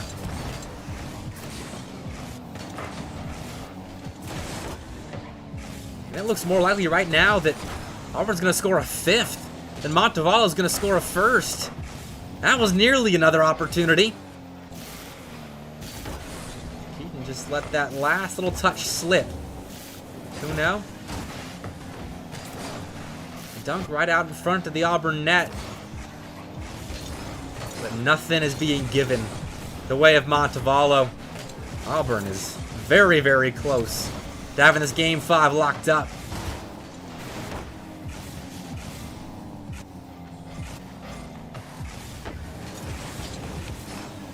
Even then, as Keaton lets that ball get away from him, Auburn might still be scoring a 5th. Keaton can't read that backboard bounce, though. And despite an upside-down Kuno, Auburn won't actually score a 5th. But inside the final minute, I think we might have an Iron Bowl winners finals here at the Humbz and Bepic $75 Battle for Bama. Hey, Montevallo getting on the board in Game 5, but I worry it might be too late. Nice finish here by NK2. If he rushes that, tries to go with speed, that's absolutely another save by Mango. But he slows it down. Montevallo with at least one goal to take with them into the lower bracket. And hey, I mean, you go to Game 5 with the Auburn A team. A loss still gets you a match with the Auburn B team, as Auburn Orange is waiting for this series to wrap up. So, in theory, it gets a little easier, but Auburn Orange is a solid roster. And that is where Montevallo will be headed next. Auburn Navy take their winners semifinal in 5, and they move on to play Alabama. So we get an Iron Bowl to determine our first grand finalist. But that will be coming up after a short break, as I need to refill my water, get everything set up for the winners finals, as we've been able to just go like bang, bang, bang. 3 series in a row here. I guess that's 2 series in a row. It felt like 3, with that last one going the distance. But, alright. Short break on the Humbz and Mr. Bepic Battle for Bama as we get the winners final set up. I will be right back. Please stick around for more.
All right, we are back. I realized I forgot to tweet earlier about this tournament, so go like the tweet. It is up. Twitter or X / Bepic Casts. I forgot my own @ for a second. Go support, because we're back with more Battle for Bama action. We have an Iron Bowl matchup as our winners finals. I'm gonna ask if everybody's ready. The Bama boys and the Auburn boys have been chatting it up for the the last couple of minutes to be getting set. But all right, here we go. Everybody is set. Let's get this thing started. Alabama in orange, Auburn in blue. Winner takes the first spot in the grand finals. Both teams looking a little bit different as to the last time we had an Alabama versus Auburn matchup, which I actually can't remember the last time Bama and Auburn played each other. I don't remember if it was all the way back when we did an Iron Bowl day, which was like 10 months ago, when we had the A, B, and C teams all play each other. I think Alabama won 2 out of 3 of those. Solution remembers. He casted that with me. But Bama today, they are the 1 seed, but they are playing with someone I don't believe they've ever played with before, an EXO, who was the last man back on that concession, but that was not their fault. Chan popped that up. Gray tried to salvage the play, and EXO, well, maybe could have saved that, but got hung up on the post right there. So a little awkward. But EXO, subbing in, is a junior to Alabama, has never played in the RL program before, from what Chan was telling me. But tries in, I forget what Trizen's up to right now. Oh, nice save. How did Chan, what? How did he save that? That's crazy. Okay, anyway. Trizen's at work or something. Something of the sort. And, so EXO is filling in today. So shout out EXO. Helping the Bama boys get all the way to the winners finals so far. But you're saying EXO is a future B team player. Hey, that's awesome. Glad to see it. Do you know what EXO's rank is, Solution? Because I know, like, you would be the sub typically for the A team, but you know, you're playing tonight. Gotta win the whole thing. So I'm excited to see EXO play. Tonight has really been the night of getting to see new players play, and that is what I'm all about. That's what the summer is for. GC2, GC3, dang. That's awesome. Just happen to have a player at GC2, GC3 who's never played on the teams before. Just waiting in the wings. GC1, 2. All right. I'll say GC2 just to average it out. It's solid. Whew. Nile almost hit that. Can't hit this. Tough angle to get around for. Auburn and Alabama going toe-to-toe at the moment. Well, with a slight advantage here. Both, I think, in the control they have offensively in this game, and with the obvious 1-goal lead they've got. Oh, that's a fake. Mango stuffed by Chan on the near side. And now Vroko tripping up. Chan on the exit from his corner. Still though, the Crimson Tide find a way out. And they will put a stop to that Auburn offensive for a moment. Tigers, very good possession control at the moment. They've been following up their initial challenges very well. Been playing the ball laterally when they need to. Can't bump Gray right there, though. He's trying to double it. Or pass. Either way, couldn't get it on target. And there was no one there for the finishing touch, so we'll stay at 1-0. Bama's still looking for their opening goal. Vroko chasing down his own touch, but Chan on the near side has found several stops to Auburn offensive.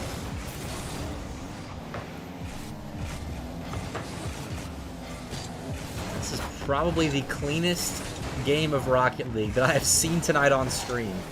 It has been very sloppy. At least in the first 2 matches that we had on the broadcast. But Auburn Navy has certainly cleaned it up after dropping games 3 and 4 against Montevallo, nearly getting reverse swept. They look good so far against the Crimson Tide. 68 seconds left in game 1. And Auburn, pretty good start. I seeded them 3rd coming into this event. They've already technically pulled an upset on the number 2 seeded Montevallo, and they're trying to do it to their longtime school rivals. Look, in Rocket League, the Auburn-Alabama rivalry absolutely still exists. They're much friendlier. A lot of friends between these 2 programs, but you still want to beat Alabama, even if you're playing Rocket League against them. And so far, so good for the new look Auburn A team.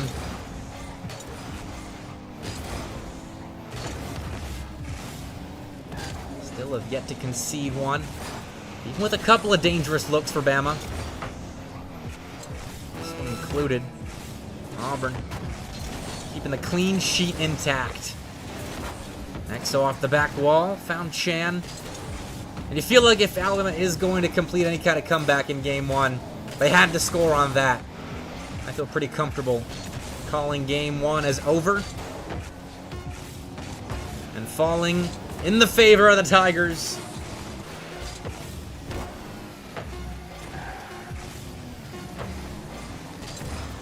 Those last couple of seconds, very much a formality. As Auburn, I mean, that was just such a great layered offense. Their initial challenges were good. Their follow-up challenges were good. And that was enough to beat Alabama. What happened, Butters? Don't take your anger out on your controller, man. I better check the bracket. As UAB right now is playing University of Alabama Tide Pods. And Butters being in chat is not a good sign. It's been DCing. Shoot. Might already be broken. I'm assuming that means your series didn't go well.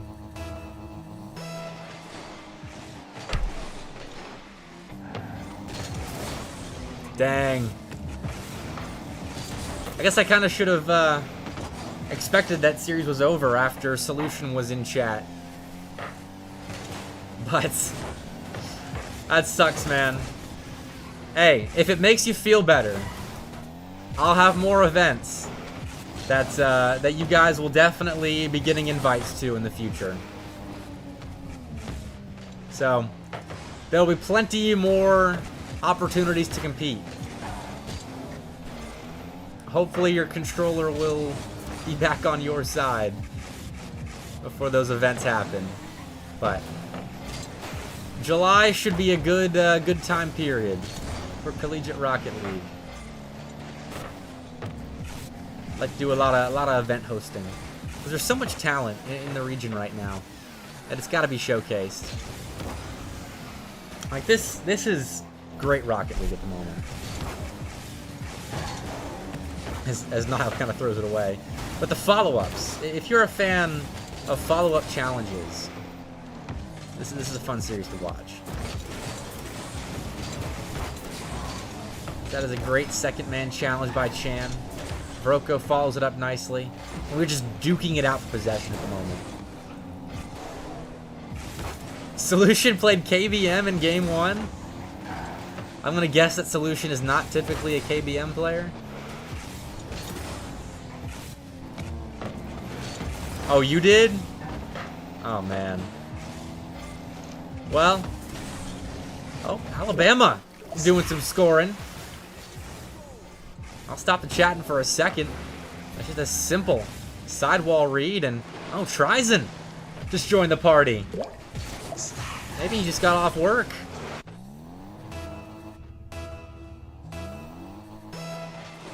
Might mean we see a Trizin appear in Game 3.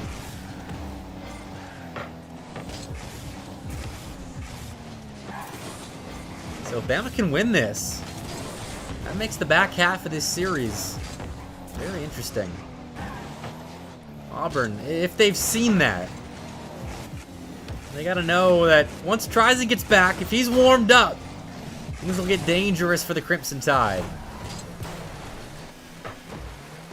So we'll see if they can take advantage of the opportunity they've got here in Game 2. Try and force Bama to reverse sweep. That is a wonderful play. Mango signs off on it, but Niall set it all up with a clean beat over Exo. And he trusted his new teammate for the fall. And that trust paid off.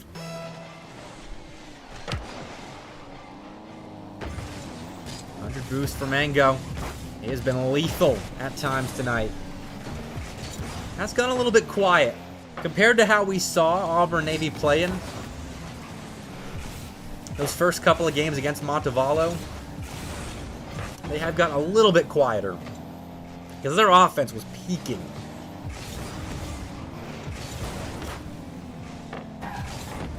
Still though, they did well to win that series in 5. Got a little sweaty there at the end.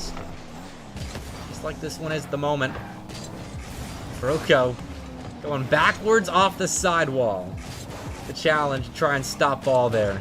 It's backwards again. Verocco employing some tomato strategies on Champions Field. This time bumping Niall. Sure ball cam on there as he was trying to rotate out. Try and make up for it here. The stretch pass down the pitch. Niall to follow up. Slams it off the back wall. Verocco drop down shot. Turns into a rebound opportunity for Josh. And he hits it. 2-1 Auburn.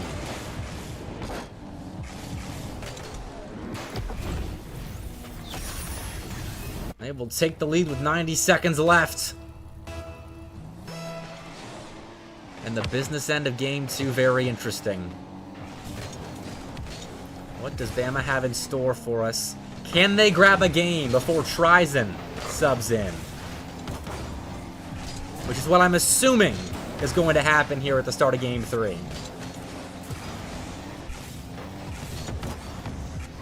They wanted to break out of the defensive half if that's going to be the case. Verocco beaten right there, though. Mango will turn. Chan on 0 boost. Misses contact with the ball off the sidewall. So Auburn fires a shot in transition. Verocco got 2 attempts on net right there. Both just a touch off target. Try again, but I've been looking for a skim shot. Just over jumped it on the first attempt.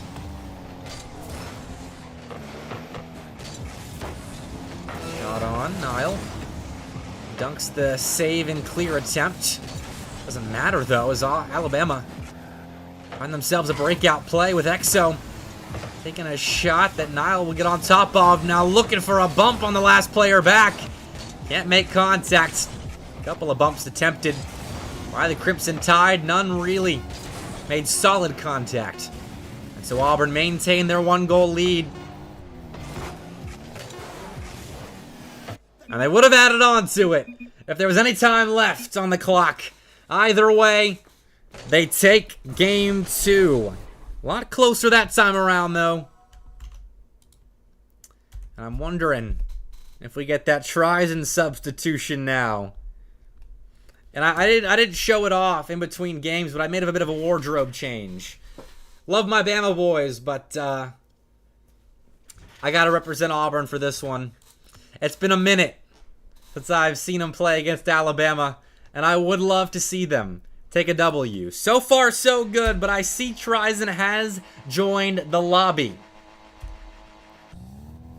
And that means we get a full-strength Alabama Rocket League roster against a full-strength Auburn Rocket League roster. And already, Chan has felt infused by Trizin getting off work, joining the fray.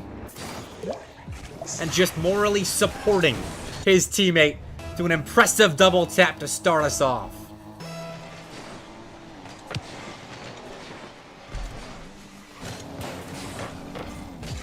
Center ball for Gray. He puts it off the back wall, and Trizen took a good shot, but Mango got in the way of it. Now Chan got that ball before Mango, but Mango kept that ball 50-50. Stuck around in the neutral zone. Nile dropping the ball down as Auburn collected.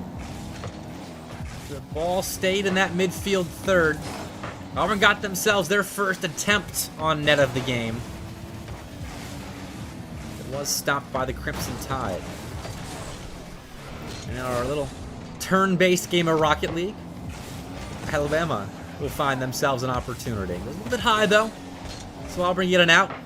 Josh Mango, a shot deflected by a descending Trizen. Love plays like that, where you just can't help but allow gravity to take you into some kind of block defensively. It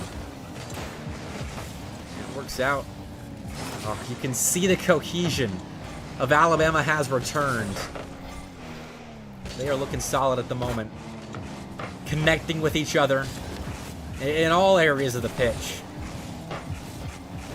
This is a team that has gotten a lot of reps with each other. They can be dangerous. Auburn has to stay alert defensively this game. Got a big opportunity to nab themselves a grand finals spot. Because anything can happen in the lower bracket. There are a lot of hungry teams down there. We haven't had a full Alabama Rocket League kind of tournament in a very long time. Last one was, well, shoot, probably a main stage of, I can't remember if we had all the teams last year. Oh, but either way, Alabama trying to show everybody that now that UAH is kind of out of the picture at the moment, that they are the top dogs. And that is a pinball goal if I've ever seen one, but it works out for Alabama. They will take that, I'm sure.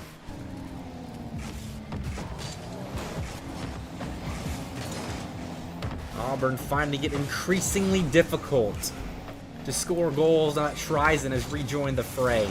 Just one shot on that orange net for the Auburn Tigers in this one. There's just a level of speed that Trizen brings to the pitch. That no shade to Exo. Exo was doing really solid, honestly. Filling in for Trizen provides you with some pretty massive shoes to fill. And Exo did well to get the Crimson Tide to this point. But now, with Trizen on the field again, you can just see a bit of an infusion of momentum into the Alabama side. So Trizen has overstepped his bounds, and that gives Mango an open net to hit. Doesn't even count as a shot. As it went off of Trizen's Octane. But it is still the first goal of the game for Auburn. Now shooting 100%. They went from shooting 0% to 100% in the span of one play. And that's Rocket League for you. Nile off the ceiling. Flip in hand. Shot off the back wall. Taken away by Chan. A clean win, denying any kind of rebound opportunity. You can see it in the aerial challenges. The wind in the sails of Alabama. They are getting to a lot of these 50-50 balls in the aerospace very quickly. And it's leading to chances like this. Chan, soft tap. That got Mango and Vroko both to commit, but Nile finds an open net. And Auburn again have a freebie to get themselves on the board with. 2-2. 60 seconds and change left in game 3. Auburn has made the comeback a reality. And Alabama has something to say about it, has something to say about it. But that was an exposed net. Man, Bama is not expecting some of these shots from Auburn. Here again, Chan. Almost giving up an open net.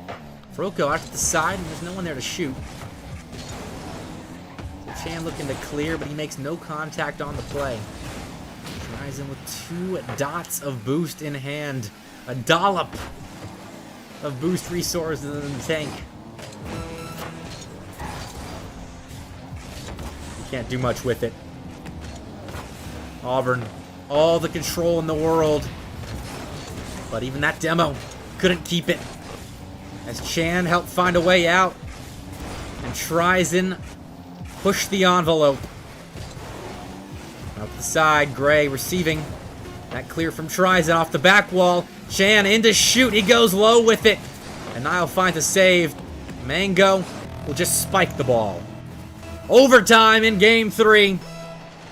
Auburn a 2-0 series lead. Alabama, their regular third, joining the fray in Game 3. Trying to use that to change the complexion of this series.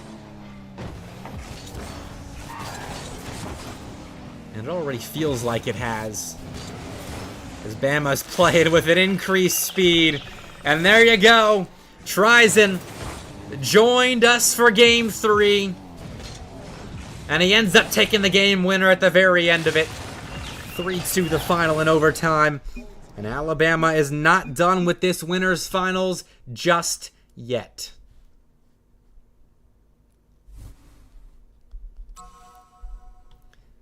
And I do a lot of talking about Trizen in this game, but look at Chan. 8 shots. And I think that is partially in part to him being a bit more unlocked with Trizen on the field. Again, EXO played solid, but there's a certain amount of security that Trizen brings relative to EXO. And Chan looked a lot more unlocked in that game. So I'm interested to see if that continues here going forward. Auburn did have a go at that 2-goal comeback.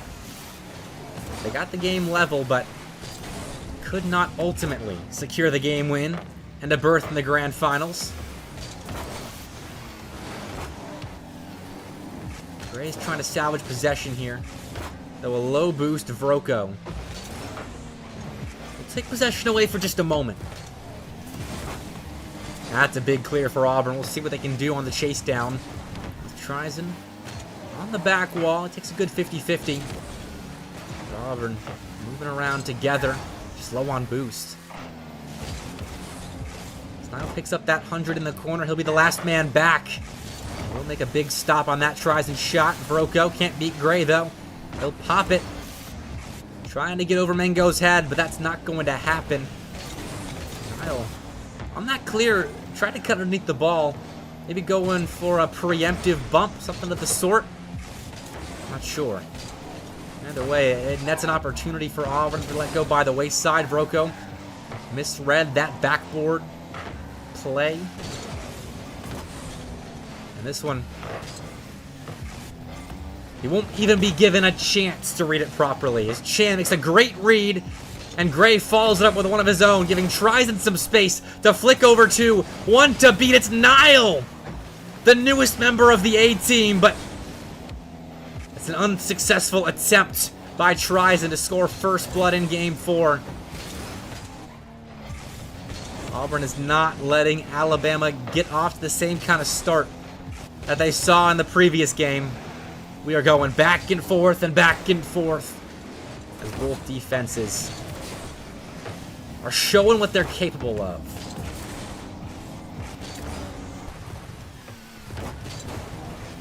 Trizen pops here to look for a double. He beat 2 defenders, but the third man for Auburn and Vroko did very well. Now, can Auburn get this back wall read? You bet they can. Third try is the charm for a play through the back wall. Nile slams it, and Vroko polishes off what was a play nearly saved by Trison there. You saw the little jiggle of the ball as it entered the Alabama net. And, well, no fear for Alabama fans. They will get it right back off kickoff. And Chandler's exactly right. Ball don't lie. Looked like a fake kickoff called. But, Josh not on the same page of Niall right there.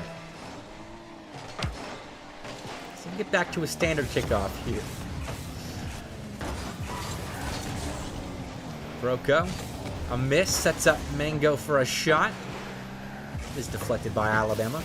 They look to connect with each other on the exit. But the stretch pass doesn't quite pan out. Still, they placed the ball in an awkward spot for Auburn's defense. But no goal ensues. We'll stay at a tie ball game 1-1 with 2 minutes left. What a series this has developed into. Auburn came out in game 1 and, dare I say, dominated. But game 2 was a 1-goal game. Game 3 went to OT. Game 4 has the makings for another serious 1-goal affair. And that's what I would hope for. I would love to get more Iron Bowl tournaments going in the fall and spring this upcoming semesters. Or these upcoming semesters. And if the A-team matches are going to be this close, I mean, we kind of almost have to. As Auburn looks to be a very good match for Alabama here at the moment. They're making proper reads in defense. They're putting together creative plays in offense. And honestly, that is all I can ask for out of Auburn Rocket League. Alabama I expected out of, but Auburn has been shaky the past couple of seasons. They look good right now. Final 60 seconds. Can they flex some ice in their veins? Make me proud to wear the jersey I donned for this winter's finals.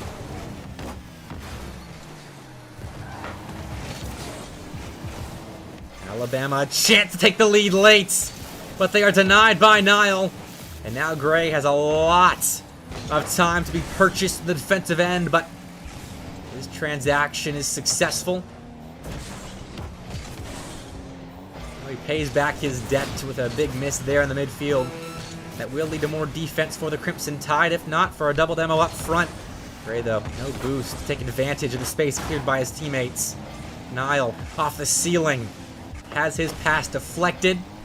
And Shan to clear. Trison off the back wall. Niall makes no contact. Next up, Shan sets up nobody. What? How was no one there to score? Bama could have forced game 5 right then and there instead. We got a chance for Auburn, actually. That shot on target. The ball's kept up by Mango. He could win it with a double. He fakes it, but Niall and Vroko weren't ready for it. So the ball will hit the dirt. And we get an overtime I don't think many saw coming. At least not if you had your eyes open in the final 10 seconds of the seam bump by Auburn on the backside. Niall, though, will clean things up. My word. This guy's trying to give me a heart attack. Gray. Chance to get it off the back wall for Trison. Has the play deflected by Auburn's defense. Then go out to the side. We'll have the ball stripped away. Trison, the thief at hand. Gray is still running interference there on the goal line, but Niall dodged the physical play, gets away from Gray, and sets up the Auburn offense to try and end this series in 4. Vroko, drop down ball, but it's Trison that the ball finds upon its connection with the ground. He sets up Gray for a bit of possession. We are really duking it out to see who gets the next opportunity in offense. That's a double commit. We got to see a big rush back here from Mango. And he gets back just in the nick of time. But Auburn's still under the gun. Bama has had a lot of the offensive agency in the opening 80 seconds of overtime. Mango forcing a double commit off the goal line of Bama. But even with a lot of resources being invested into that Bama goal line defense, they can't find a way out.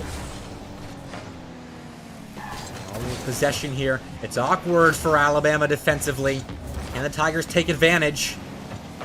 Not at the moment as Gray gets up quick for that read. And he will flip the field.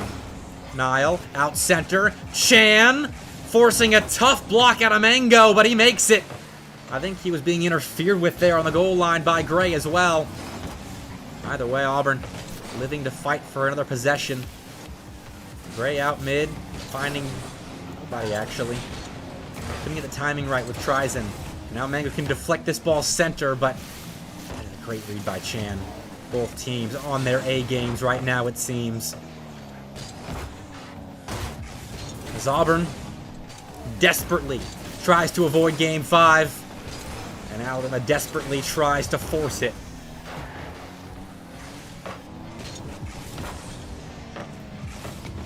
Blocked by Chan. Get the ball out mid, but Auburn holds it there momentarily. Not conceding possession easily. In fact, starting to set up shop in the offensive zone themselves. But Trizen will dismantle their camp. Gray will help by way of dismantling Nile. We really do not have a winner in sight at the moment. Both defenses playing speedy, especially on their goal line. Getting back to save some of these close shaves. No one wants to drop this game, but that is an exposed net. Chan's missed! Fortunately, Gray had his teammates back. And we will keep playing. 3.5 minutes into overtime here in Game 4. Mango has the ball poked underneath him. Trizen running ahead. Nile dodging the first attempt and the second, but can't stop Gray. 2-1 the final. Alabama taking us to 5. Are you not entertained?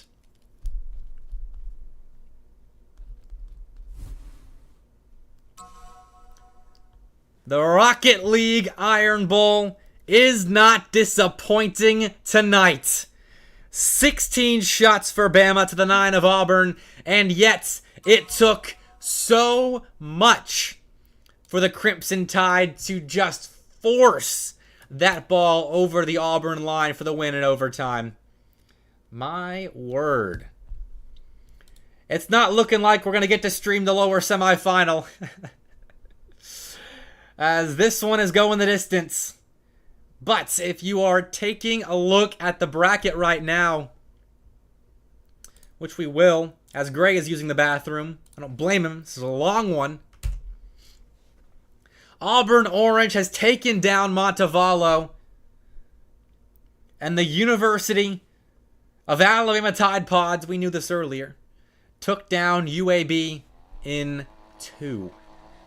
So the 5 and the 6 seed playing right now to face the loser of this series.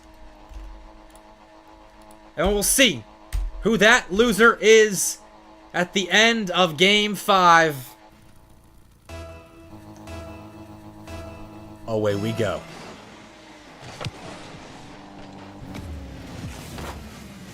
This is a reverse sweep bid for Alabama. Kind of forgot about that, honestly, with how differently they've been playing since Trizen joined the pitch.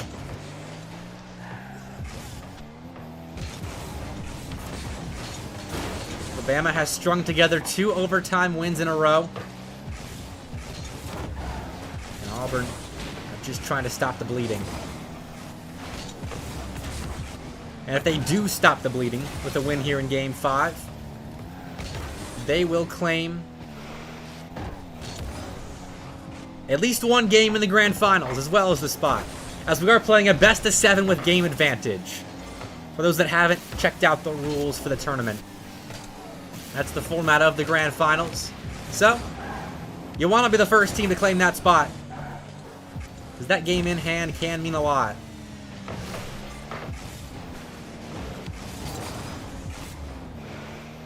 A minute in, No one conceding just yet. That's a big miss by Trizen. Mango, a missile of a shot. Stopped by Gray. The rebound attempt just a little bit too high. Vroko, a nice attempt, but not nice enough. Vroko, opportunity again. He'll poke it above the Alabama net. Looking to headhunt there on the goal line. Nothing found though. Nile is ceiling. I'm loving the display of mechanics. But hasn't netted the Tigers anything in a little bit.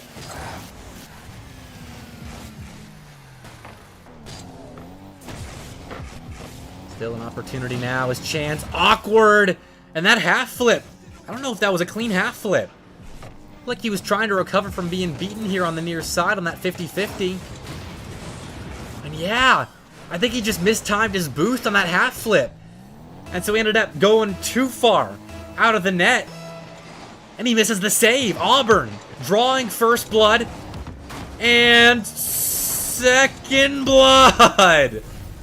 That ball just sat on the goal line like a bag of rocks. It wasn't moving.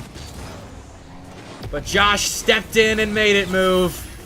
Turned it into a goal explosion. And a 2-goal Auburn Navy lead.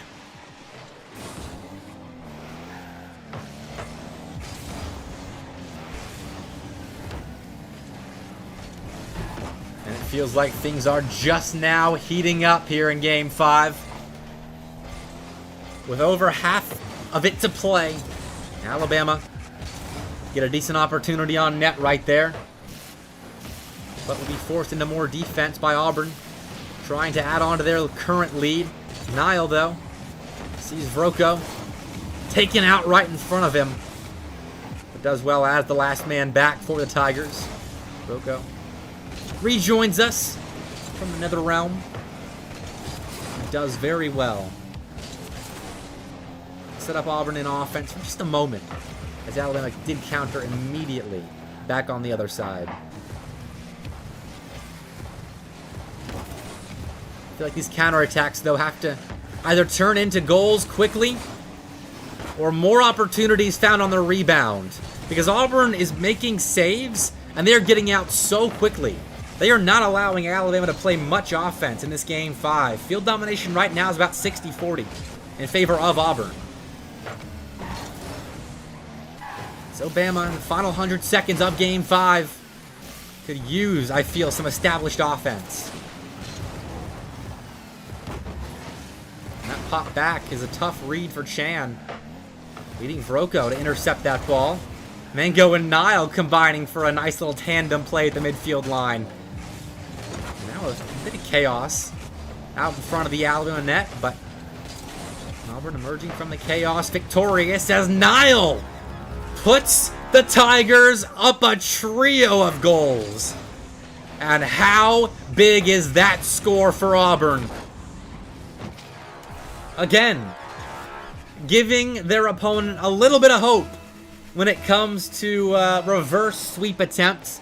As if you'll remember, Auburn won the first 2 games against Montevallo, and they dropped 2 overtimes to take that series to Game 5. Give Montevallo hope that they could reverse sweep the Tigers before dousing their dreams in that final game. And here again, the exact same thing happening. Their Iron Bowl rivals.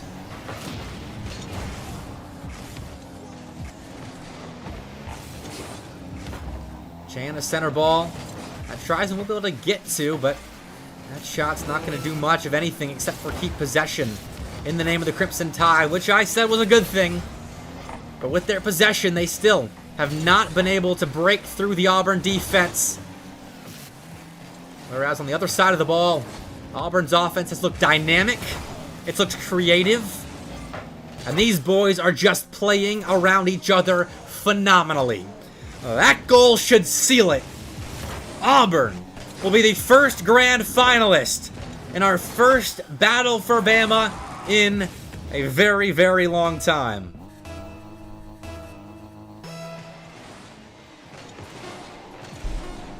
So Alabama, upon the conclusion of this 5th game, will be playing the winner of Auburn Orange, their B team, or the Alabama Tide Pods roster, which is a B team of sorts for the University of Alabama.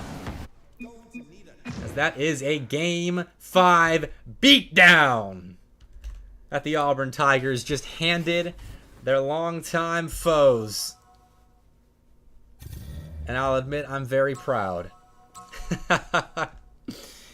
But that lower semifinal is still going on right now. So I'm going to take advantage of this little bit of break time that we've got right now to go grab a snack because I'm very hungry at the moment. So please do the same. Get prepared for the lower final and the grand finals we got coming up, because we've seen 2 Game 5s already and a Game 3. Every series has gone the distance tonight, and I expect that to remain the same. So stick around. More Battle for Bama action coming up in a bit.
Download and do it again.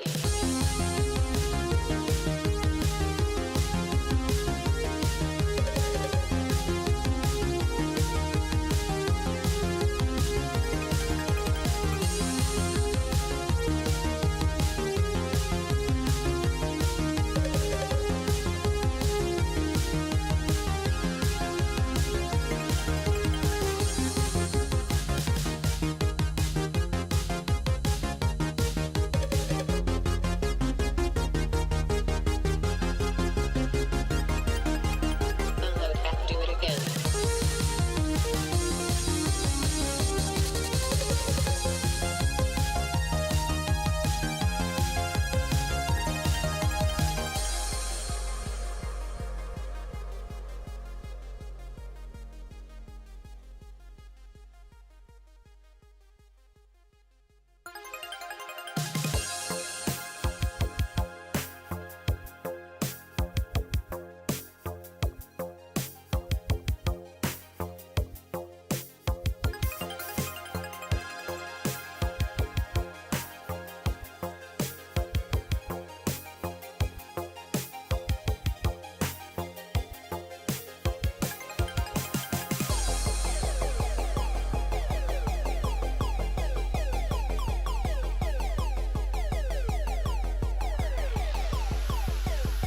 Download and do it again. Download and do it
again.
All right. Welcome back. Quick transition here, as I have infiltrated the lower semifinals. A perk of this event being mine, as I can watch whatever series I want, and this one has gone to Game 5, I believe. So we're gonna take a gander at the Alabama Tide Pods versus Auburn Orange. And Let me confirm this is game 5. Yes, okay. So, for those that don't have access to the Start GG information, this is in game 5 right now. Auburn Orange won game 1 2-0. Tide Pods won game 2 4-0. Auburn Orange won game 3 4-0. And then Tide Pods won game 4 3-2 in overtime. So we got ourselves a 5th game. I don't know why every single series is going the distance tonight, but it is. And Auburn Orange has found the first goal a minute in. Okay. This one, I'm just kind of settling in and enjoying, honestly. So the winner of this series will move on to play the Alabama A team, like the AA team, now that Trizen is back. XO did a great job subbing in, getting them deep in the bracket, but Trizen has gotten back from work and is off to help his team, at the very least, into a loser's finals berth. But you gotta win the whole thing if you want the $75-roos. And Auburn currently sits in the prime position to do exactly that. Took the first spot in the grand finals, and Mango IC is in chat right now. So just so you guys know, in the grand finals, it is a 1-game advantage to the team coming from the upper side of the bracket. So it's best of 7 with game advantage. And I will skip replays here. Yeah, I'm excited to see XO play with the Bama team as well, honestly. Solution was saying that he was more than likely going to be a B-team player. So, Bama's actually got some really solid teams. Because, I mean, Solution is no longer the A-team carry that he once was, but he is still solid. Almost getting that one to Rift X. You suck, Trizen? I don't know about that. You stepped in and gave my Auburn heart a little heart attack. Ooh. Speaking of which, my word, Tide Pods building a brick wall. Save by save on the goal line. Hey, an all-Auburn final would be hilarious. Although, we would get calls that this bracket is rigged. With Humbz and I sponsoring it, everyone would absolutely say it's rigged. Shout out XO indeed.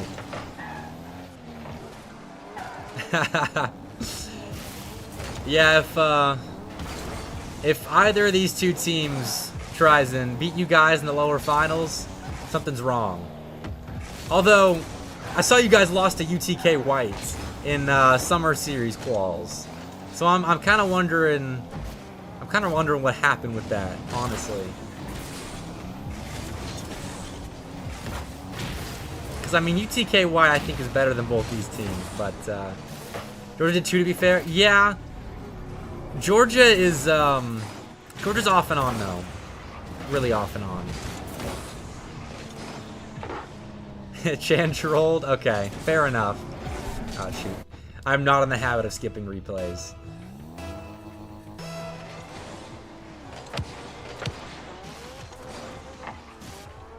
When aren't we off and on? Yeah, unfortunately, that has been a consistent narrative with you guys. You need to hear sweat casting? Alright, final minute. Auburn Orange up. A goal here out of the Tide Pods, trying to come from behind in the final moments. Let's see what kind of clutch factor Solution and his boys have here in the lower semifinals. Humbz looking to add to the 1-goal lead Auburn Orange already has in hand. He'll lob the ball towards net, but Riftex gets back just in the nick of time. Solution on 0 boost, dumps that ball off to... Is that AW8? Is that A8? I actually don't know how to pronounce that. Either way, 30 seconds left. Tide Pods an opportunity now with a half-hearted center ball. Actually will be swallowed up by the Auburn Orange defense. Rick A lobber out to the side. Rift Deck should be the first to it. But he plays that ball backwards. That net is exposed. Whatever happens here, 4 Tide Pods going to have to come on 0 seconds. And with Malopo in full control of the ball, I was thinking that could be your Raps, but it's Rick that has to save Auburn Orange as they move on to the lower finals to face the University of Alabama. Another Iron Bowl matchup of sorts. And we'll move on to that in just a second. Grands is a best of 7 Cheerios. The lower finals coming up will be best of 5. And then Grands will be a best of 7 with the Auburn A team getting a game advantage for making it through the upper bracket. So we will move right along. And guys, I'll make the lobby for you. That way I can have the team names up.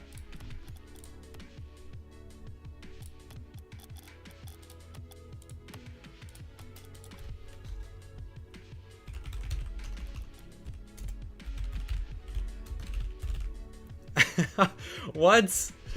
What is happening? I don't know what that means, Trizin. I hope you're not injured. I'm going to go ahead and confirm that Auburn Orange series. Get them moved on.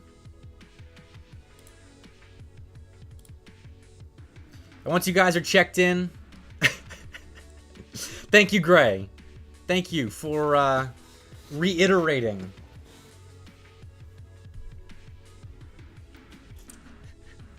His fingers? Oh man.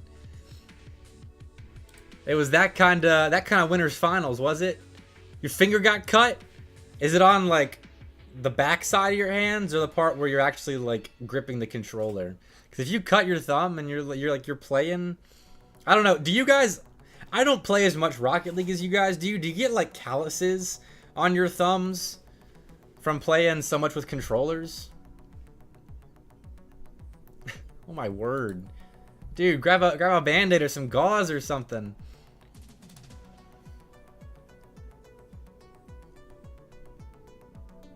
All the time? Dang. Fair enough. I guess that's like the equivalent of... I've lost my voice twice in my casting career. So I guess that's kind of the equivalent.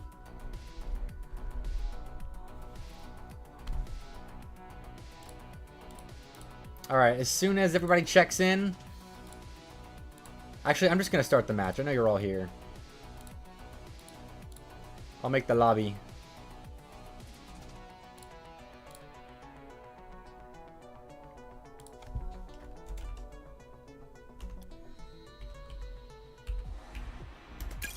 Alright, lobby is up, gents.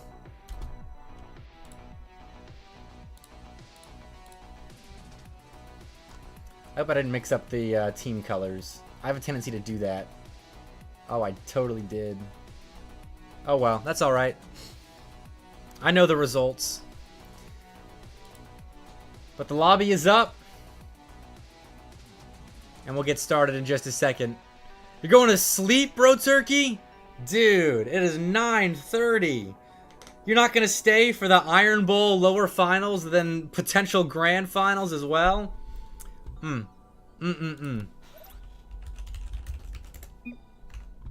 Old man indeed.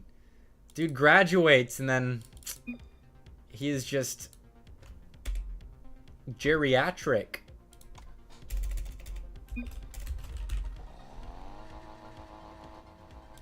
Alright, everybody's in.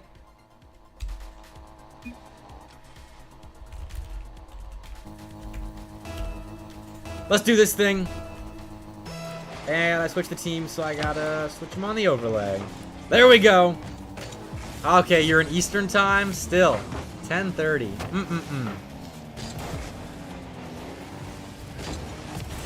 Alright. Game 1 of the lower finals. Best of 5. And Rick has almost started off the scoring, but Trizin, he said he sucks, but that is a wonderful save. gotta wake up at 4:45? Alright. I forgive you, Turkey. You get to bed then. That's rough. And, okay, Chan is not playing right now. Does anybody know why has Chan been subbed out? Exo's back in. Interesting. Solution, are you in chat right now? Do you know the reasoning? Because this is an interesting development. You want Exo to play? Okay. Heck yeah. Well, this is a good series to get Exo some good reps with. Because Auburn Orange, like, they're the B team, but these are former A team guys. I think all three. Well, sorry, Rick's not, or Fuzz isn't playing. Rick is, but I think Rick has the caliber to be an A-team player. So this is going to be a good series. Best of 5. Winner will take on Auburn Navy in the grand finals. And Exo! That's why you want him to get some reps, because he can do something like that. What a double tap. Beat Rick right there and just slammed through the last 2 Auburn defenders. That was a double tap off of Humbz. And Alabama will start off the scoring.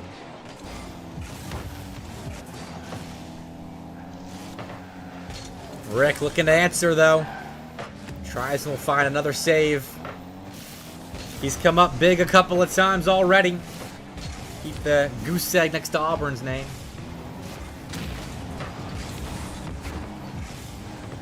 That's a nice fake, but Humbz jumps on the play.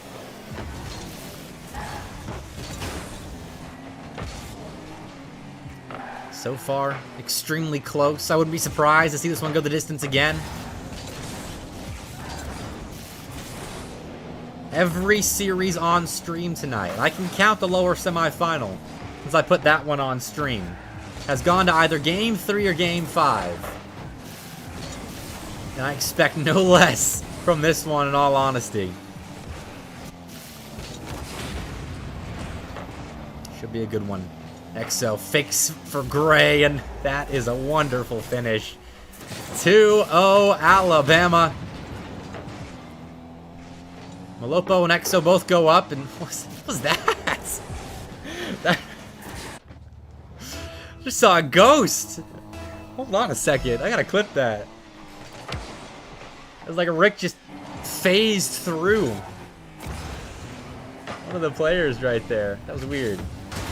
Fair enough, though. Alabama, 2-0. A grand start against an Auburn Orange team that has been hard at work tonight. Dropped their opening series in Game 3 against UAB. Then came back, 2-1 my Huntington College boys. 2-1 Montevallo, 3-2 to Alabama, Tide Pods, and now are kind of getting it handed to them in Game 1 against the Alabama A team. Humbz just frozen on the goal line. Gave a shooting lane to his opponent, and his opponent took full advantage. Sorry, Nate. What happened against the Orange boys? Like, they're playing well tonight, but seemed like a bit of an off night for you guys at times. Lego trolled? Oh, man.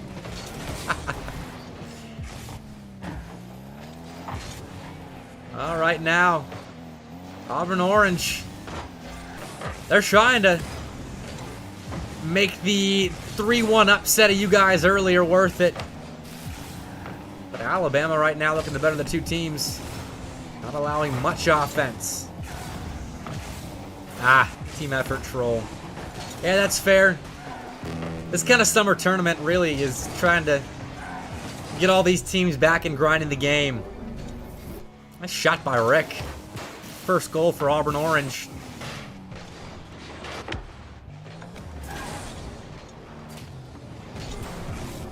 First goal for Auburn Orange.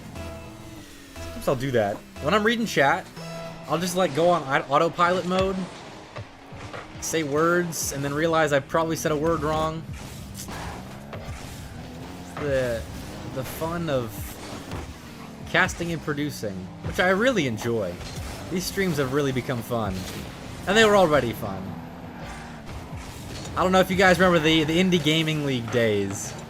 I guess it's the successor now is LOS Champs, but I used to do so many of those streams. I'd do like 5 best of 5 straight on just random nights. Back when I was I think I started when I was a freshman in college. I did it until I was a sophomore. Those were the days. Those were the days. So we're getting back into that here with some more serious stuff. Hosting my own show matches, tournaments. Can't wait for July. Oh, that is beautiful. Tries and scores on 0 seconds. And it didn't matter, but that is a nice finish. Stole that ball from the ground. We'll just douse more gasoline on the fire that Alabama turned the Auburn defense into. 0 hours past 2 together. Yeah, that's fair. It's summer after all. I mean, I can't blame you guys, honestly. Gotta see your reaction to the Auburn-Navy match. Yeah, that was a fun VOD. Fun VOD. Oh, man. Bama did show up. I didn't know that Bama, you guys recruited Bama. That's an exciting pickup. Like, I can't wait to watch Bama play for you guys. Yep. Oh, I am very familiar with Bama. Kalira legend. And I saw his teammate Blake in chat earlier, and I was like, I mean, I kind of figured why Blake was showing up in Twitch chat, because he and Bama are frequenters of the stream when I have Alabama teams in being shown off. But I understood why after I learned that Bama was the sub that you were telling me about. So that's real exciting. That's gonna be a very fun team when Bama does end up playing for you. Right now, the present. Auburn versus Alabama, as it has been towards the top of Alabama Rocket League for the last several years. The first taste I got of Bama Rocket League was UNA's main stage. My first ever LAN several years ago. It was Auburn, Alabama then, and it is Auburn, Alabama now. Nice shot by Humbz. New names have arrived, but the story remains the same.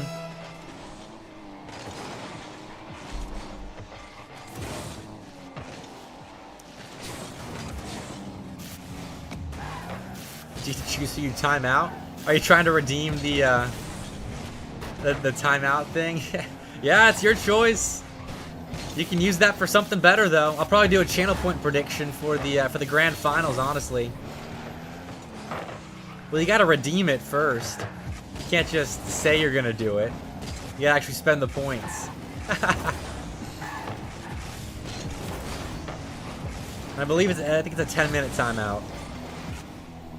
And Shan's locked in right now. I know he's in the lobby. Oh, the counter! Well, you better hurry, Nate. Get that in if you both want to be timed out. Because he got you before you got him. Alright, fair enough. There you go. Shan's next. It's so funny. Unexpectedly, that is the most popular channel point redemption reward, whatever it's called, on the channel. I don't know why. Although I gotta do more channel point predictions on stream. I've been getting good enough viewership to where I can do it. Won't be like the old days where it's just like 2 people vote and they're both rooting for the same team, so there's no point. Got a close game too here. Auburn Orange desperately, well, not even desperately. Desperately is the wrong adjective. Handedly holding on to their 1-goal lead right now, but now it's desperately. Tries and sent that ball wide. And that very easily could have been the equalizer.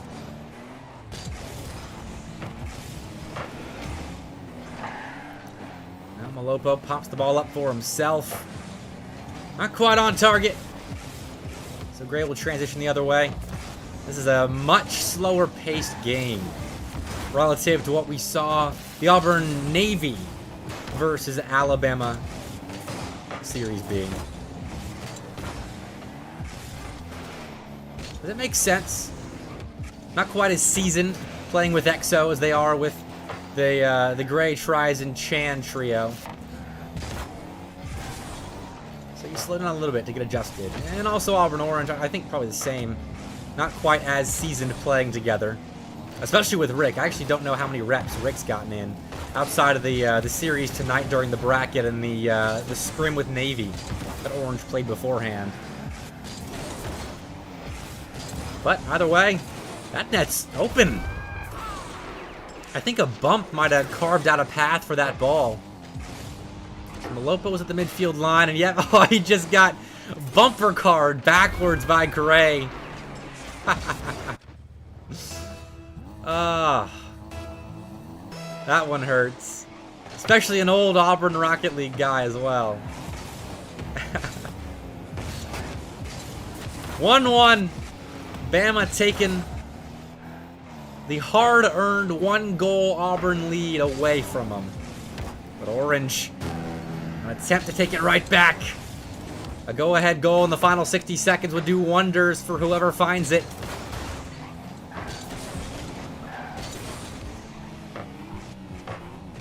Off the back wall, Trisen takes that ball from Rick, and Gray takes it from Humbz. Some thievery from Bama Rocket League.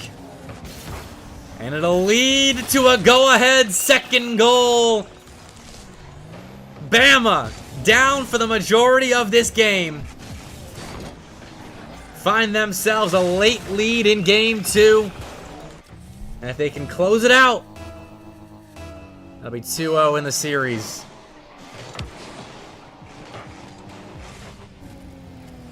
Now XO going underneath Rick. Stuffing a 50-50 with Humbz. That net is open for Gray. He'll slam it off the back wall and give Trisen the finishing touch.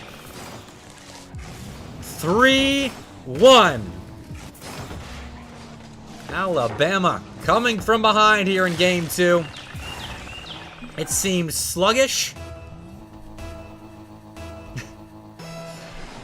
But at the end, Bama find themselves a burst of speed.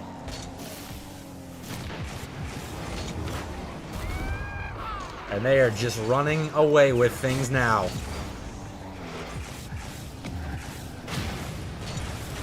That's a nice team play.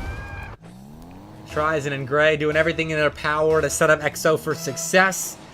And EXO finishing off on that opportunity well. 10 seconds left, all a formality. As Bama, again, down for probably 3+ minutes of this game, will not have that fact reflected in the final score of game 2. As a 4-1 looks dominant, but really until the final minute, that game was anything but. I mean, look, the shot totals, 9-7, Auburn Orange, plenty of opportunities, but Alabama did what they had to do. Keep that game close, give themselves a chance to win it at the end, and then just get a burst of speed, some high-quality looks at the end of that game, and bam! They're one game away now from a rematch with Auburn Navy in the grand finals. And what a grand that would be. Best of 7 game advantage. But Trisen joining us for the full series rather than just 60% of it. We'll see if Bama can close out here. As Auburn Orange, I'm sure, has something to say about that.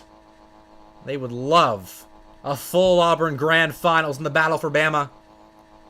And again, I'll add the caveat that there isn't a UNA, there isn't a UAH, no Jack State either here tonight. So I don't know if I can call with complete confidence the winner of this series the best in Bama. Just most confidence. Because in my eyes, I would expect they are. But Jack State and UAH definitely can contest.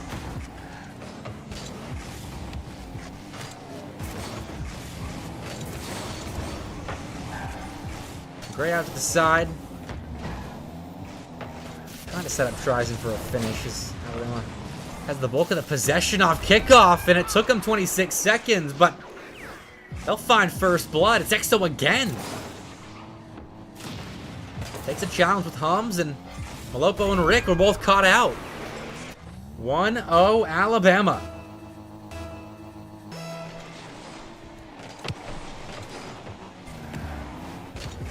Gray will call Exo off this ball. Wants it solo, but is stopped by Humbz there. Good defense by Auburn Orange. Not quite there, though. That's an open net. Almost. A nice midfield passing play to convert on that open net, but Alabama was just a little bit off. That creative from Humbz. He's trying to keep Orange still in this series. But that is a nice ceiling double. Got Trizen out of position. And it gets Orange level.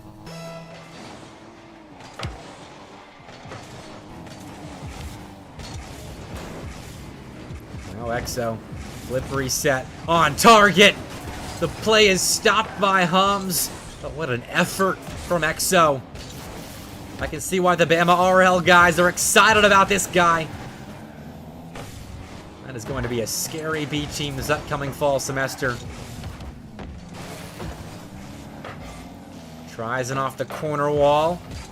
We'll have the play followed up by Gray, but the defense slowly but surely getting out of their back end. But at the moment, field domination is 85% in favor of Alabama, and it's only getting worse. 2 minutes in, Auburn can change that with this counterattack, but Gray shuts down Rick. Now Malopo's been melted on DFH. So it's more defense for the Tigers.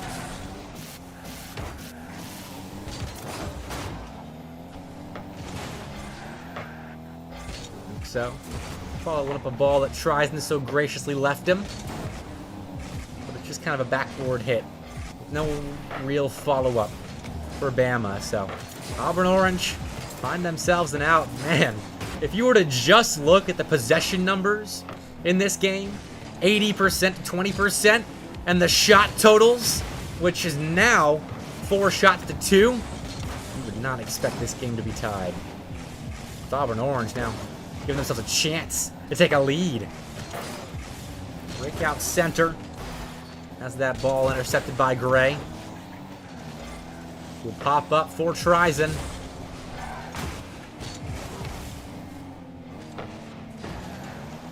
Bama have been pushed back on their heels here. Fortunately for Bama, the majority of this series, when they've been pushed back on their heels, they don't stay there very long.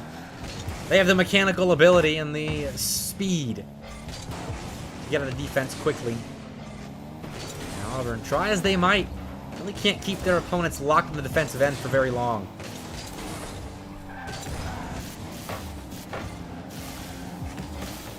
Saved by Rick. Track down this ball that Trizen has full control of. Humbz committed to that play as well. So it's just Malopo versus Exo. And the Minecraft man will win it. Gray intercepting another Auburn Orange. Clear places it off the back wall. Exo there for the finish. And that one is all too easy. Alabama finding themselves a late lead thanks to their stand-in tonight. Wonderful finish. And we are looking on course for an Iron Bowl Grand Finals.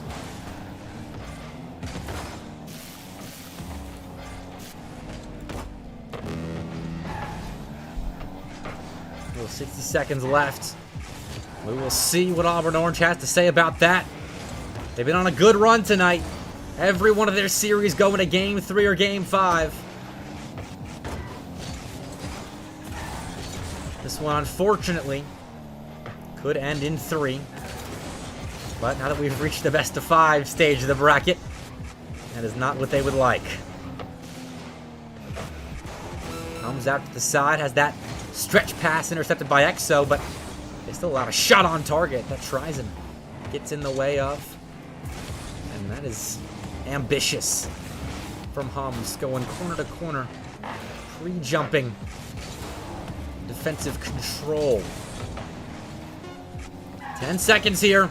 Auburn Orange needs something now if they want that Tiger v Tiger intra-Auburn University matchup in Grands. Let's see what they got for us. Trizin, though, all he has to do is spike the ball. Can't do it, but Exo sends Humbz backwards. Ball will hang in the air on 0 seconds, but it is in a dire spot for Auburn Orange. Out to their own corner where Gray can get the ball out. Pass to Exo. Hop mid. This could be a 3rd Bama goal, but no. The ball will stay up. Rick out to the side where there will be no kind of follow-up for Auburn. Alabama will move on to the grand finals, and they get their date with Auburn. It'll be an Iron Bowl best of 7. And Humbz letting Alabama know how he feels about that result. It looks like Chan will be timed out once again. Sorry, Chan. If they're spending their Bepic points, I gotta oblige. But the grand finals is coming up in just a bit. I figured, Humbz. I know there's a lot of love between Bama and Auburn, even though it is Bama and Auburn.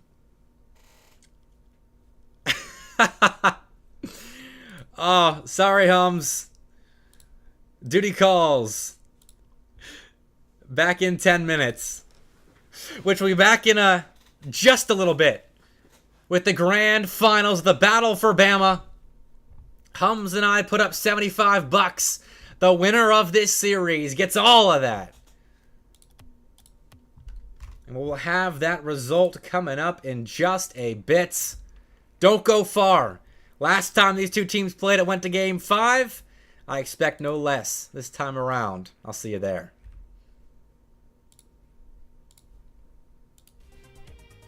Something on the prowl.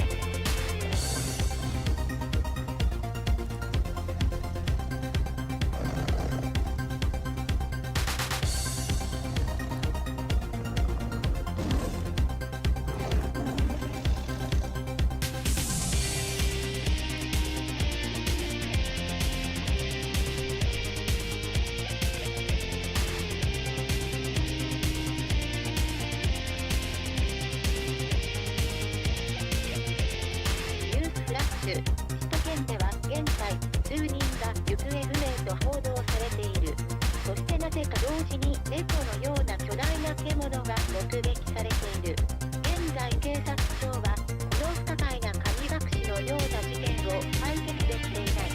警察庁は夜暗い路地を避けるよう警告している。Dark alleys at night. Something on the prowl.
There may be something on the prowl.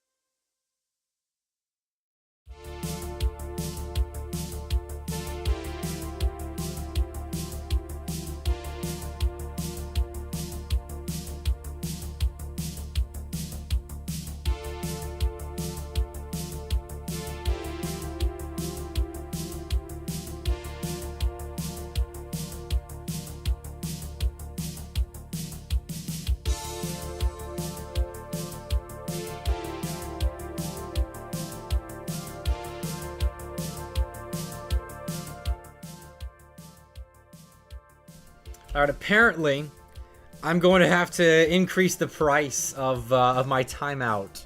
That big point reward. Alright, first of all, thank you, Trizen, for the Prime sub. I'm sorry I had to time you out. You're a legend, my man. Can't wait to watch you in the grand finals, which we should be starting here in a second. The point dance is coming, Skyline. Don't worry. Alright. Make sure everything's set up for grands. I forgot to reset the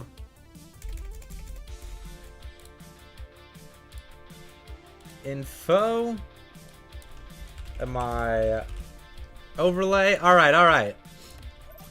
So, let's see. My camera might not even get me anymore. I don't know. I used to have a much wider background before I had the green screen. That was when I made this point dance, but I'll crouch down. Alright, let me turn up the music for this. This is what I used to do when I would hit follower milestones on Twitch. So there are clips of me doing this like back in the day with like my bad haircut when I used to stream for Indie Gaming League. Alright.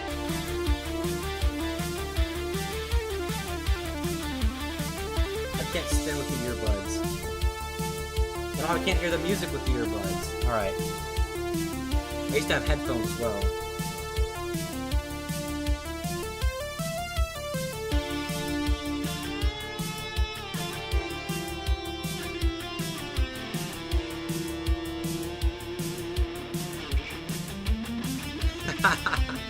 Alright, how's that?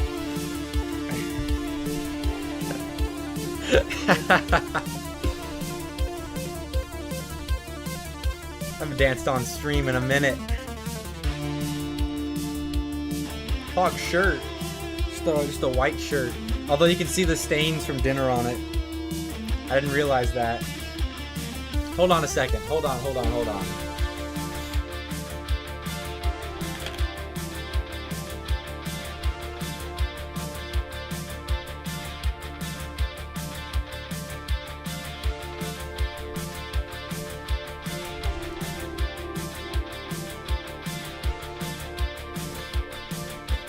We know who I'm supporting for the grand finals. Where is it? Wrong side. Come on, boys. Bring it home. Yep. Sorry, Solution. That's what happens when I am the tournament admin and caster as well. Thanks for clipping that wave. I'll definitely have to watch that back.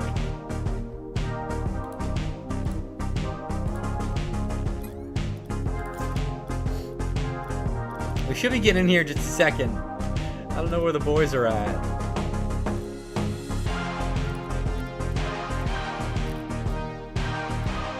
Hey, if you're able to get me an East Tennessee jersey, Skyline, I will wear the heck out of that. Believe me. That goes for any school that wants to give me a free jersey. I will wear exclusively jerseys on stream if you give me a jersey for free.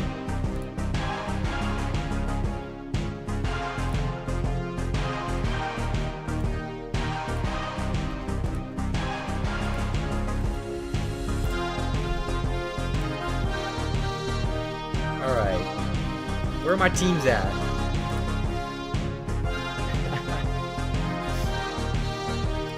I'm ready for this grand finals to get started.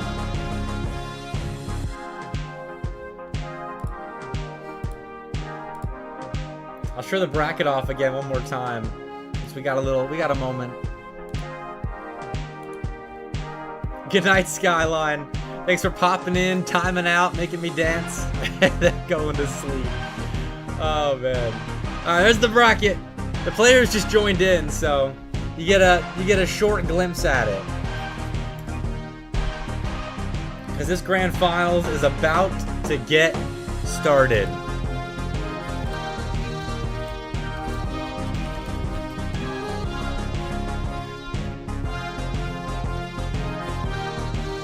And if this series goes about how long I'm expecting it to, we should wrap up right at 11, which would be freaking awesome. But players are joining. Music is stopping. Let's get this grand finals going. As we need a third. We need a third for Auburn.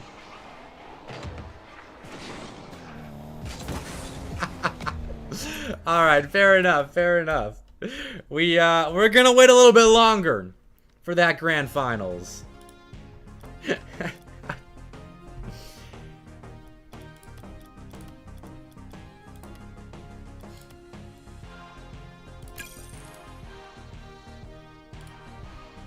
I don't know what just happened there.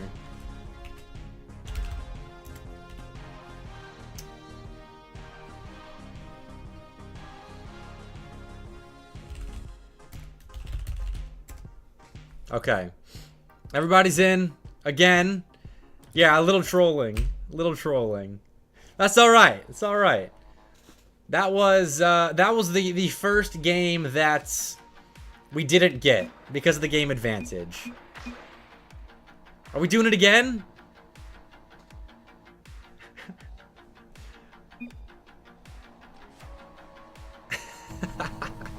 Alright, I appreciate the feedback. And I agree.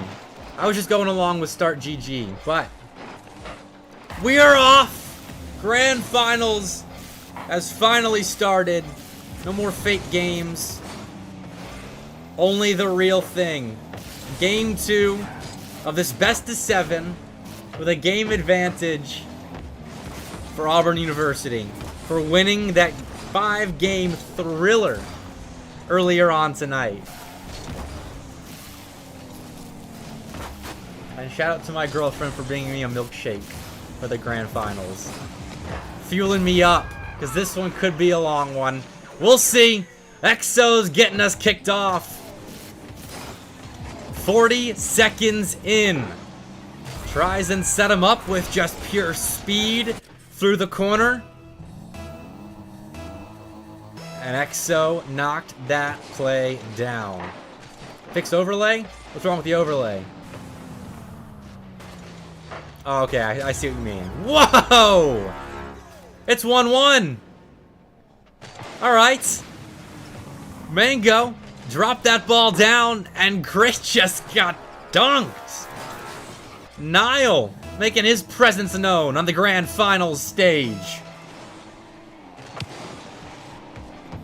And Auburn have their retort.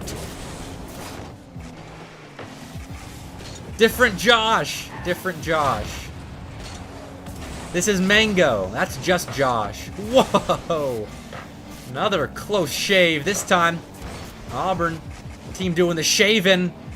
But they will find an immediate answer on the other side of the field. With Niall just cherry picking.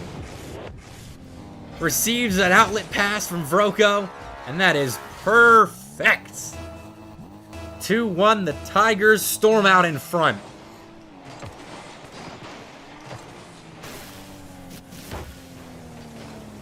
Now Mango looking for two teammates there in the corner.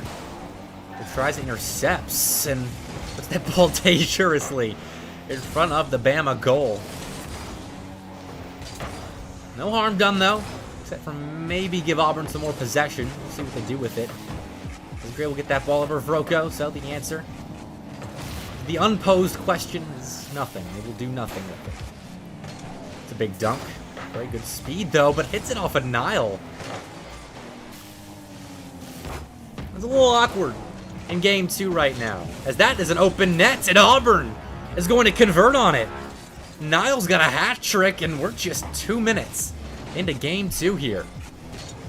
Rocco just clean beat the third man back for Bama, and wow, that's an easy finish for Niall.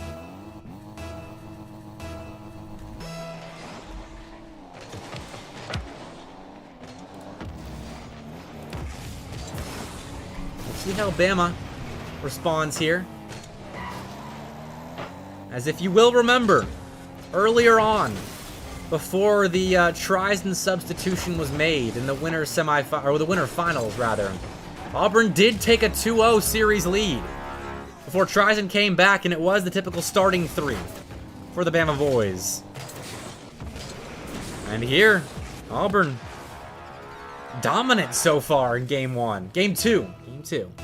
First game played of the grand finals, but game advantage in hand. Auburn looking to take a 2-0 series lead.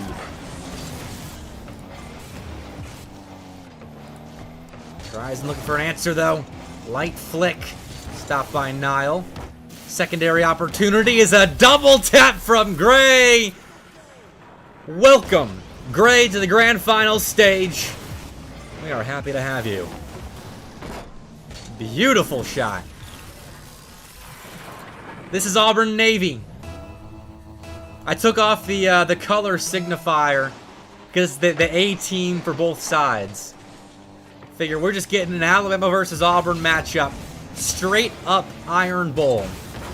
Here in the grand finals of the $75 Battle for Bama.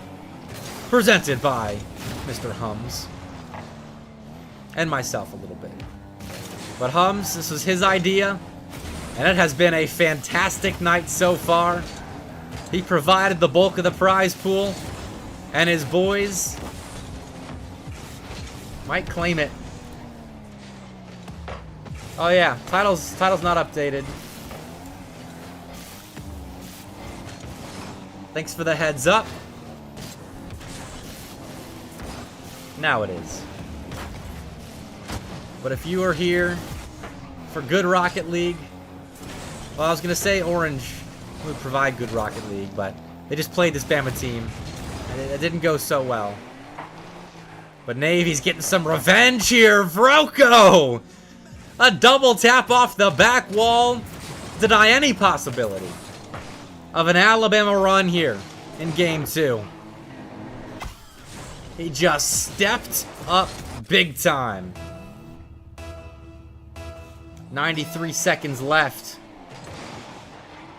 And Auburn in a commanding position here in game 2. Oh no. Niall and Mango both getting very much tangled up with each other. But Vroko finds a clear, so no harm done. And Niall puts a shot on. Niall has seriously impressed me tonight. I'm very excited about what Auburn Navy's going to look like going forward.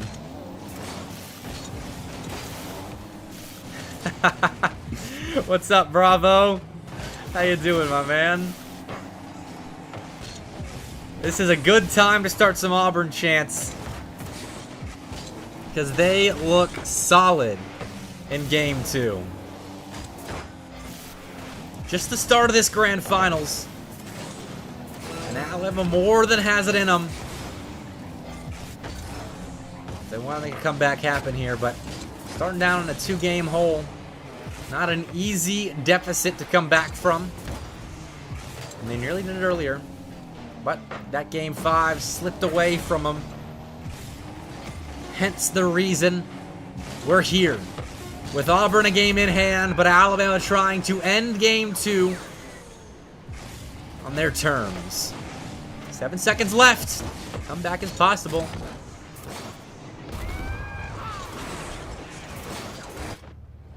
Hey, Bama's not even in reverse sweep territory yet. They have yet to drop that 3rd game. Just the 2nd. As it is confirmed, Auburn Navy making it 2-0. And there was a lot of offense played in this game. And Auburn had the bulk of it early on. Bama started to get going there at the end. And honestly, they started off well. It was just that was it 5 goals?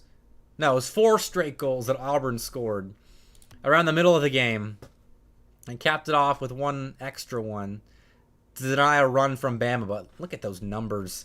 Nile with 4 saves, 5 shots. Dang, I messed it up. 4 goals, 5 saves, 7 shots. That was bad. It's late. All right. Auburn is 2-0 up right now.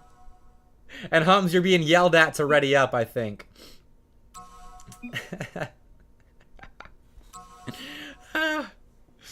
Humbz is in the lobby spectating. He wanted the front row seat, and I figured the guy paid $60 to have this tournament.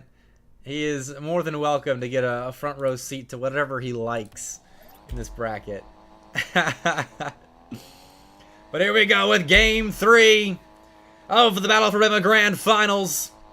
Auburn is 2 games away from being crowned the champions of Alabama Rocket League in an unofficial capacity. This is as close as we've gotten in a while to having a full Alabama Collegiate Rocket League competition. But UAH and UNA still aren't here. I wanted some high school teams as well. I would have loved to have Bob Jones competing. But we'll see what happens in the fall. We can't get all the Alabama teams for a Battle for Bama 2. I wanna name this series like Battle for Bama. We got this one. It's the first one. It's the pilot episode. The next one I wanted to do like Battle for Bama, Blood, Sweat, and Tears. Name it something corny like that, like a movie series. We'll see. But Mango has some space here. Wasn't able to time that aerial well with the ball hitting the ceiling. So a minute has come and gone, and Chan has been subbed back in. And it looks like EXO has been removed from the starting lineup. And it is back to the starting 3 of Alabama. We'll see if that leads to any kind of comeback.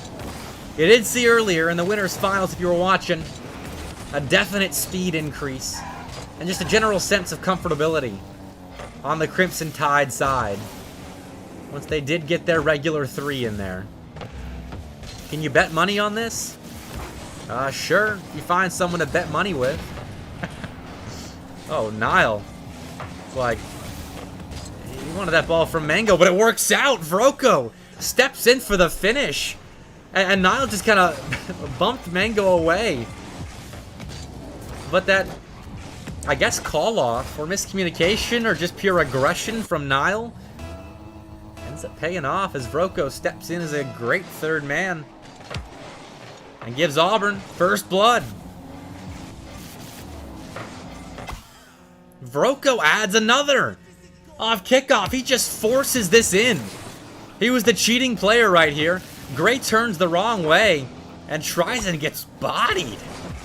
Vroko, too big. I mean, in real life, the dude's 6'4". One of the tallest Rocket League players you'll see.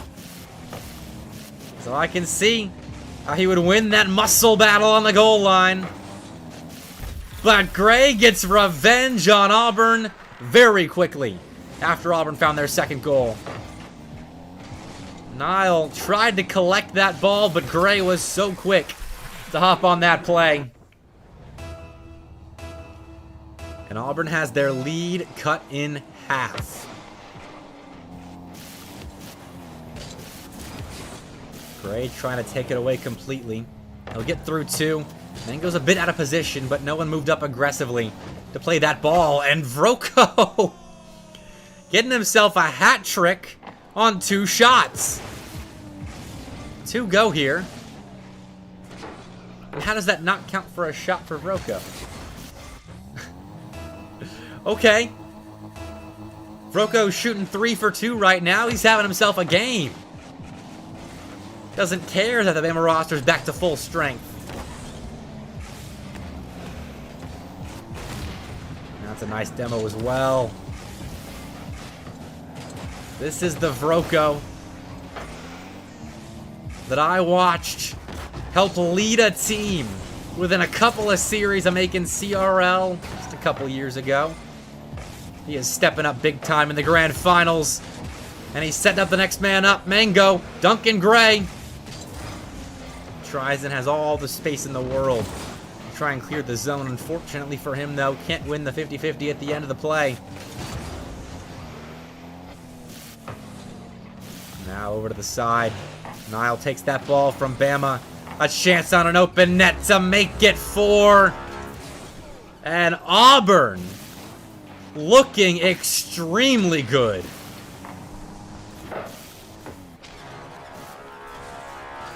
Two minutes to play, and the Tigers are owning this Iron Bowl Grand Finals.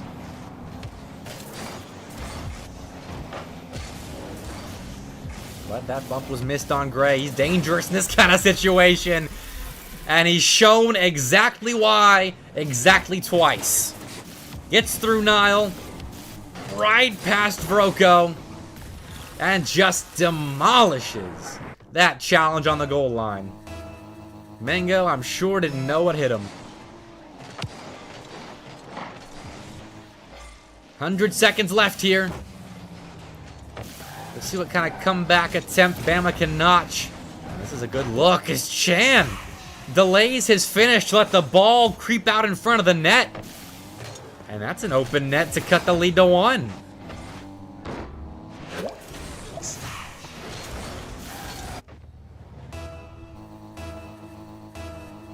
Auburn's in dangerous territory now.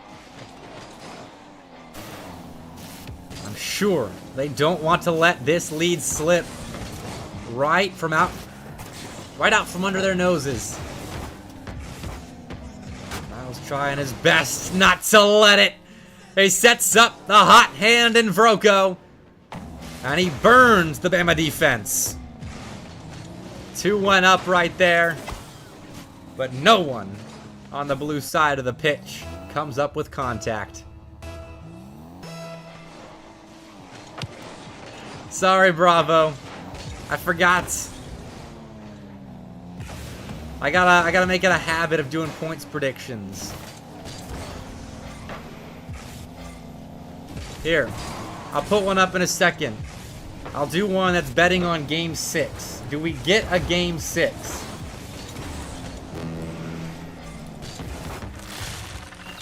Hey, Alabama might start a comeback here.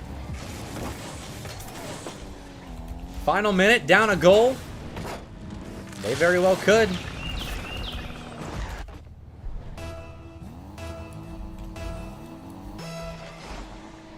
All right, you got 5 minutes to bet on if we get a Game 6 or not. So make sure you get your votes in. 5 minutes might be too long. But there's no telling how this game's gonna end. With Greg going sidewall. A redirect just pushes the ball further into the corner. Auburn is able to field it from there.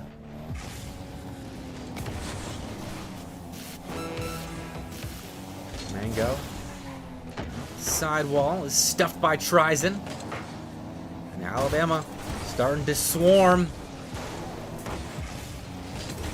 Mango has had enough of that possession. He clears the ball long. Nile on target and in. And I think Auburn might have put this game to bed.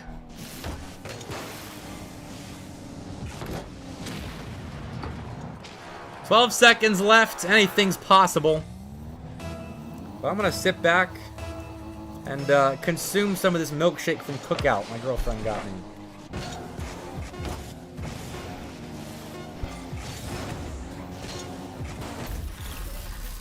Uh-oh. No, I'm not. I thought it was a formality. I didn't even get to the actual milkshake yet. I was busy with the lid. Alright, 5 seconds here. What you got for us, Bama? Can we see an incredible comeback in Game 3? No, we cannot. I should have just stayed with the milkshake.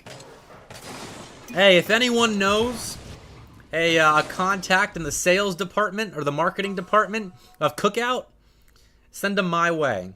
I could use a cheeky little stream sponsor.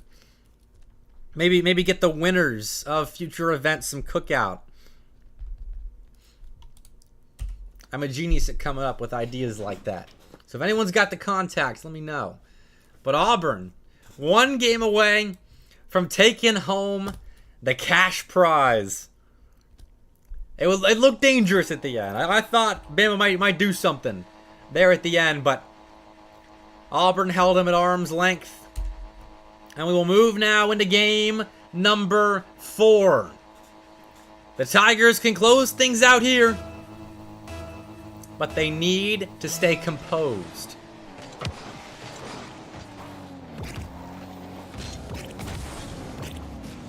They need to replicate the offense that we saw from the Tigers in that last game. Broca was popping off.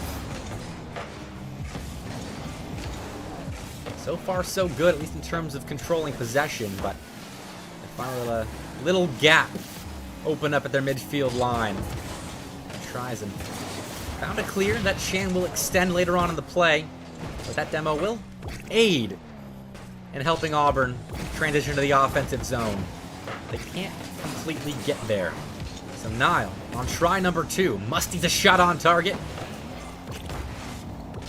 He's saved by Chan. But Gray has seen enough. And he will return that ball to sender. Gray on low boost. Has to deal with a Vroko flip reset. And scratch that. It's Chan that ends up dealing with it. Great play to help your low boost teammate out. Now tries an alone. Actually, not in really any danger whatsoever. Going back and forth to start game 4 here. Chandler, a deep lob. That will push Nile. Just tap that ball to the back wall. Mango will push it back. And Chan just rips a shot on target. Mango had to react quickly, but he will get the ball away. Not completely out, though. Alabama continuing their presence on the Auburn side. Despite decent possession numbers, Alabama have only registered 2 shots, and Auburn as well. Not a ton of productivity, despite the back-and-forth nature of this Game 4. That will count as a shot, though. The 3rd for the Crimson Tide. We'll see if Auburn can counter. No, they will not! Instead, Chan steps up big time at the midfield line. And he will net the Crimson Tide a lead.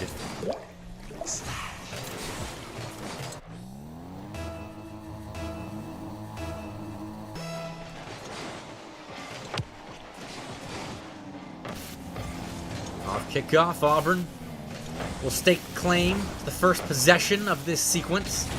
A couple of bumps and demos. One on either side. Chan, though, got the best of Nile there on the goal line.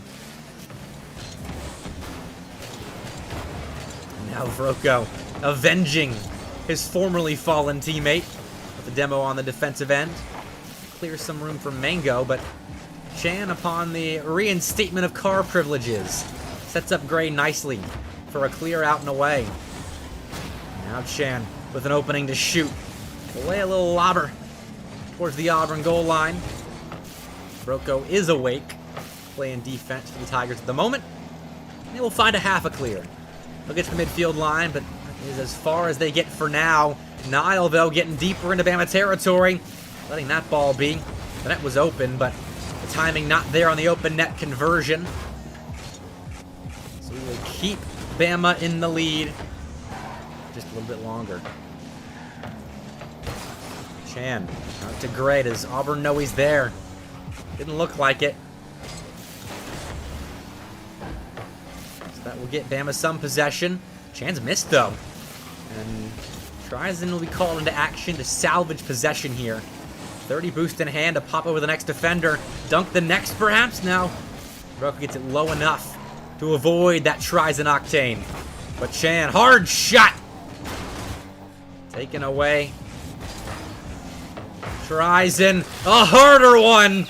And that one will not be blocked. What a double by the Crimson Tide player. 2-0 Alabama.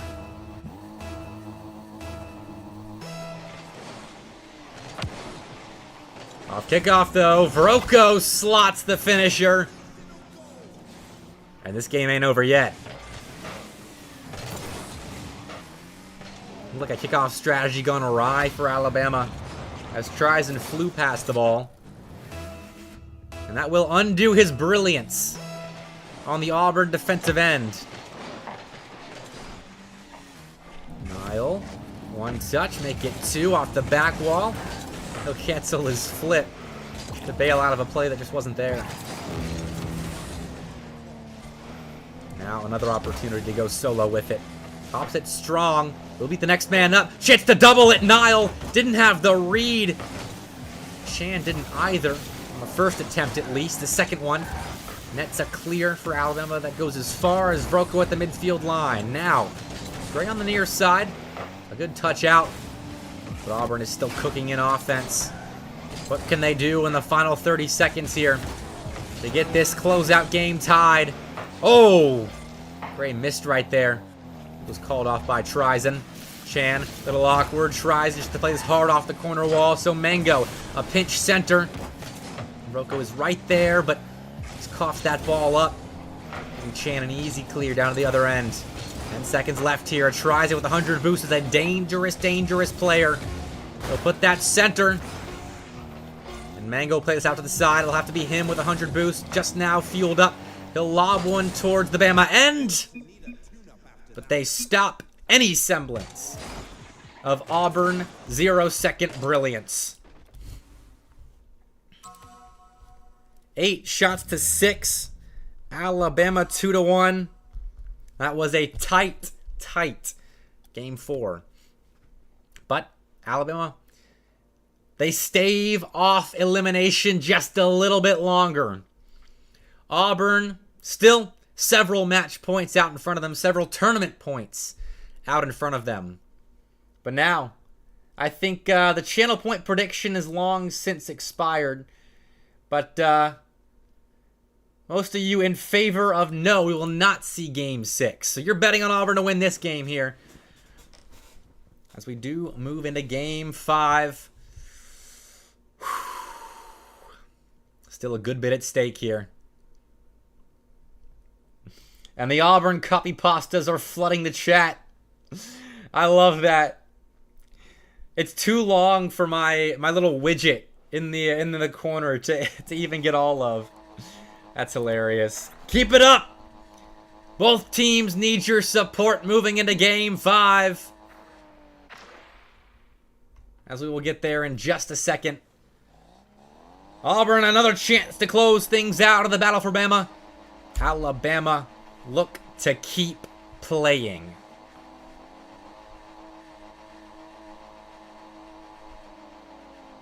Five minutes on the clock. Champions Field, our setting for Game 5.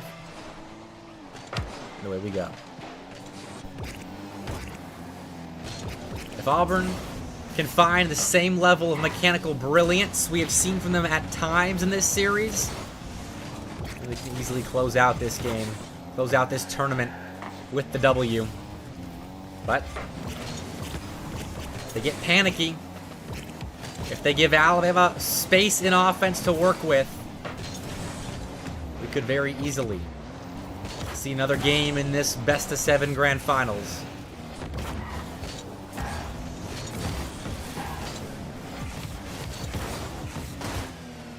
Just a matter of execution, I feel like, for both teams. As from what I've seen from them tonight, and what I know about these players, I really think they're about even when it comes to mechanical ability. Just a matter of, can you do it in a grand finals Bama with your backs against the wall. Auburn with your opponent on the ropes. Those are the big questions. And there are going to be times next season when you have big questions asked of you. And it's a matter of, can you answer them? Chan can.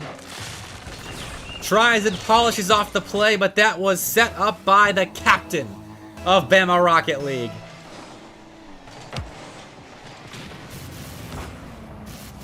Now Gray puts Niall in an awkward spot. Niall does fairly well. Now it's off to the races in counterattack mode. Niall pops it up, gets two to jump. Chan's on low boost. This is a real opportunity here for the Auburn Tigers. Vroko will put that centered, but tries in with nothing in the tank. Just gets that ball free, and Chan with plenty in the tank. Goes off ceiling, clears the zone. Nice deflection by Vroko. Nearly one given up by Auburn. That's a nice dunk center. No one bet on it though.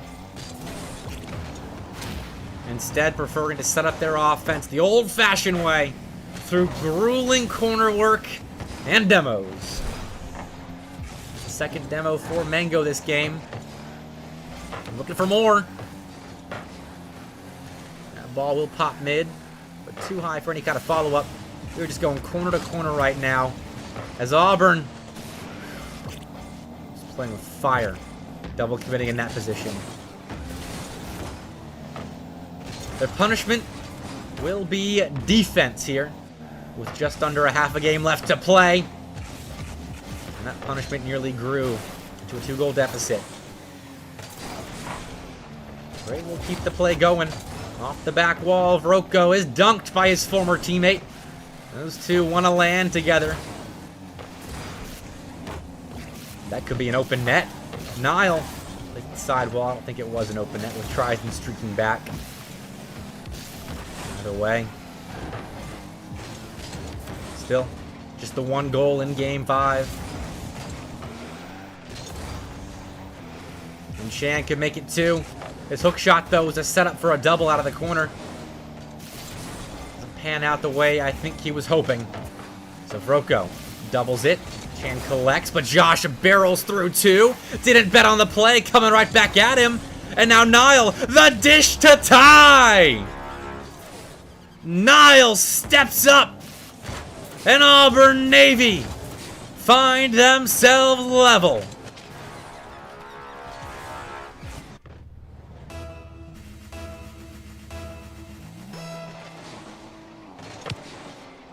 Off kickoff, Niall again! Was set up for success! Mango won the kickoff, or sorry, Vroko won the kickoff. And Niall polished off the play with a second goal. The question now is, can Auburn hold this lead? Tries to think otherwise, but Vroko comes up big. Out of the corner, he stopped ball. And now Niall's back in defense. Nothing in the tank, but still presence. Tries and doesn't care though. He's still confident as ever. But Vroko on the goal line stops Gray. Again, getting in the way of his former teammate. And then giving Mango a freebie. 3-1. The Tigers roar out in front. And they've got a minute to win it.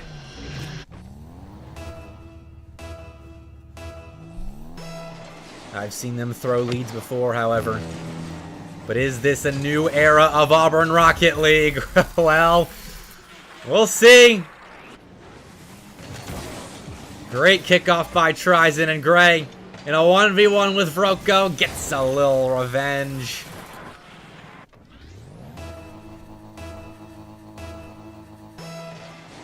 Three, 2. Final minute of Game 5. Bama's not going down without a fight. Chan dropped down to Gray. His shot denied by Mango. And now an outlet pass Finds Niall. He goes back wall, but can't finish it himself. Instead, Vroko. Pass to Niall. Back to Mango, who is stuffed by Trizen. His pinch out of the corner a little lackluster. And so Niall is given space to work. 20 seconds here. Trizen lets that ball loose in the midfield. And Josh is looking for heads. Wants to take out Crimson Tide players, but doesn't find any contact with anyone. Final 10 seconds. Bama, a chance. Gray goes high with it. Mango's awkward, though. Still gets a touch on Trizen's ball. Can they keep it up? Trizen can for now, but Niall grounds it. That's GG's. Auburn are your Battle for Bama champions. And we got new items, too. Yippee. I don't know why I got items for that, but I'll take it. 3-2. Auburn, the best team in Bama based on this event. Now, there are some asterisks, yes, but I think that is a step in the correct direction for Auburn Rocket League. GG's. Chan, you are more than welcome. That was a fun event. I'm so glad I got to be at the helm for that. Hopefully that's just the beginning for more Bama tournaments, because that was fun. Shout out Humbz one last time for providing the bulk of the prize pool for this.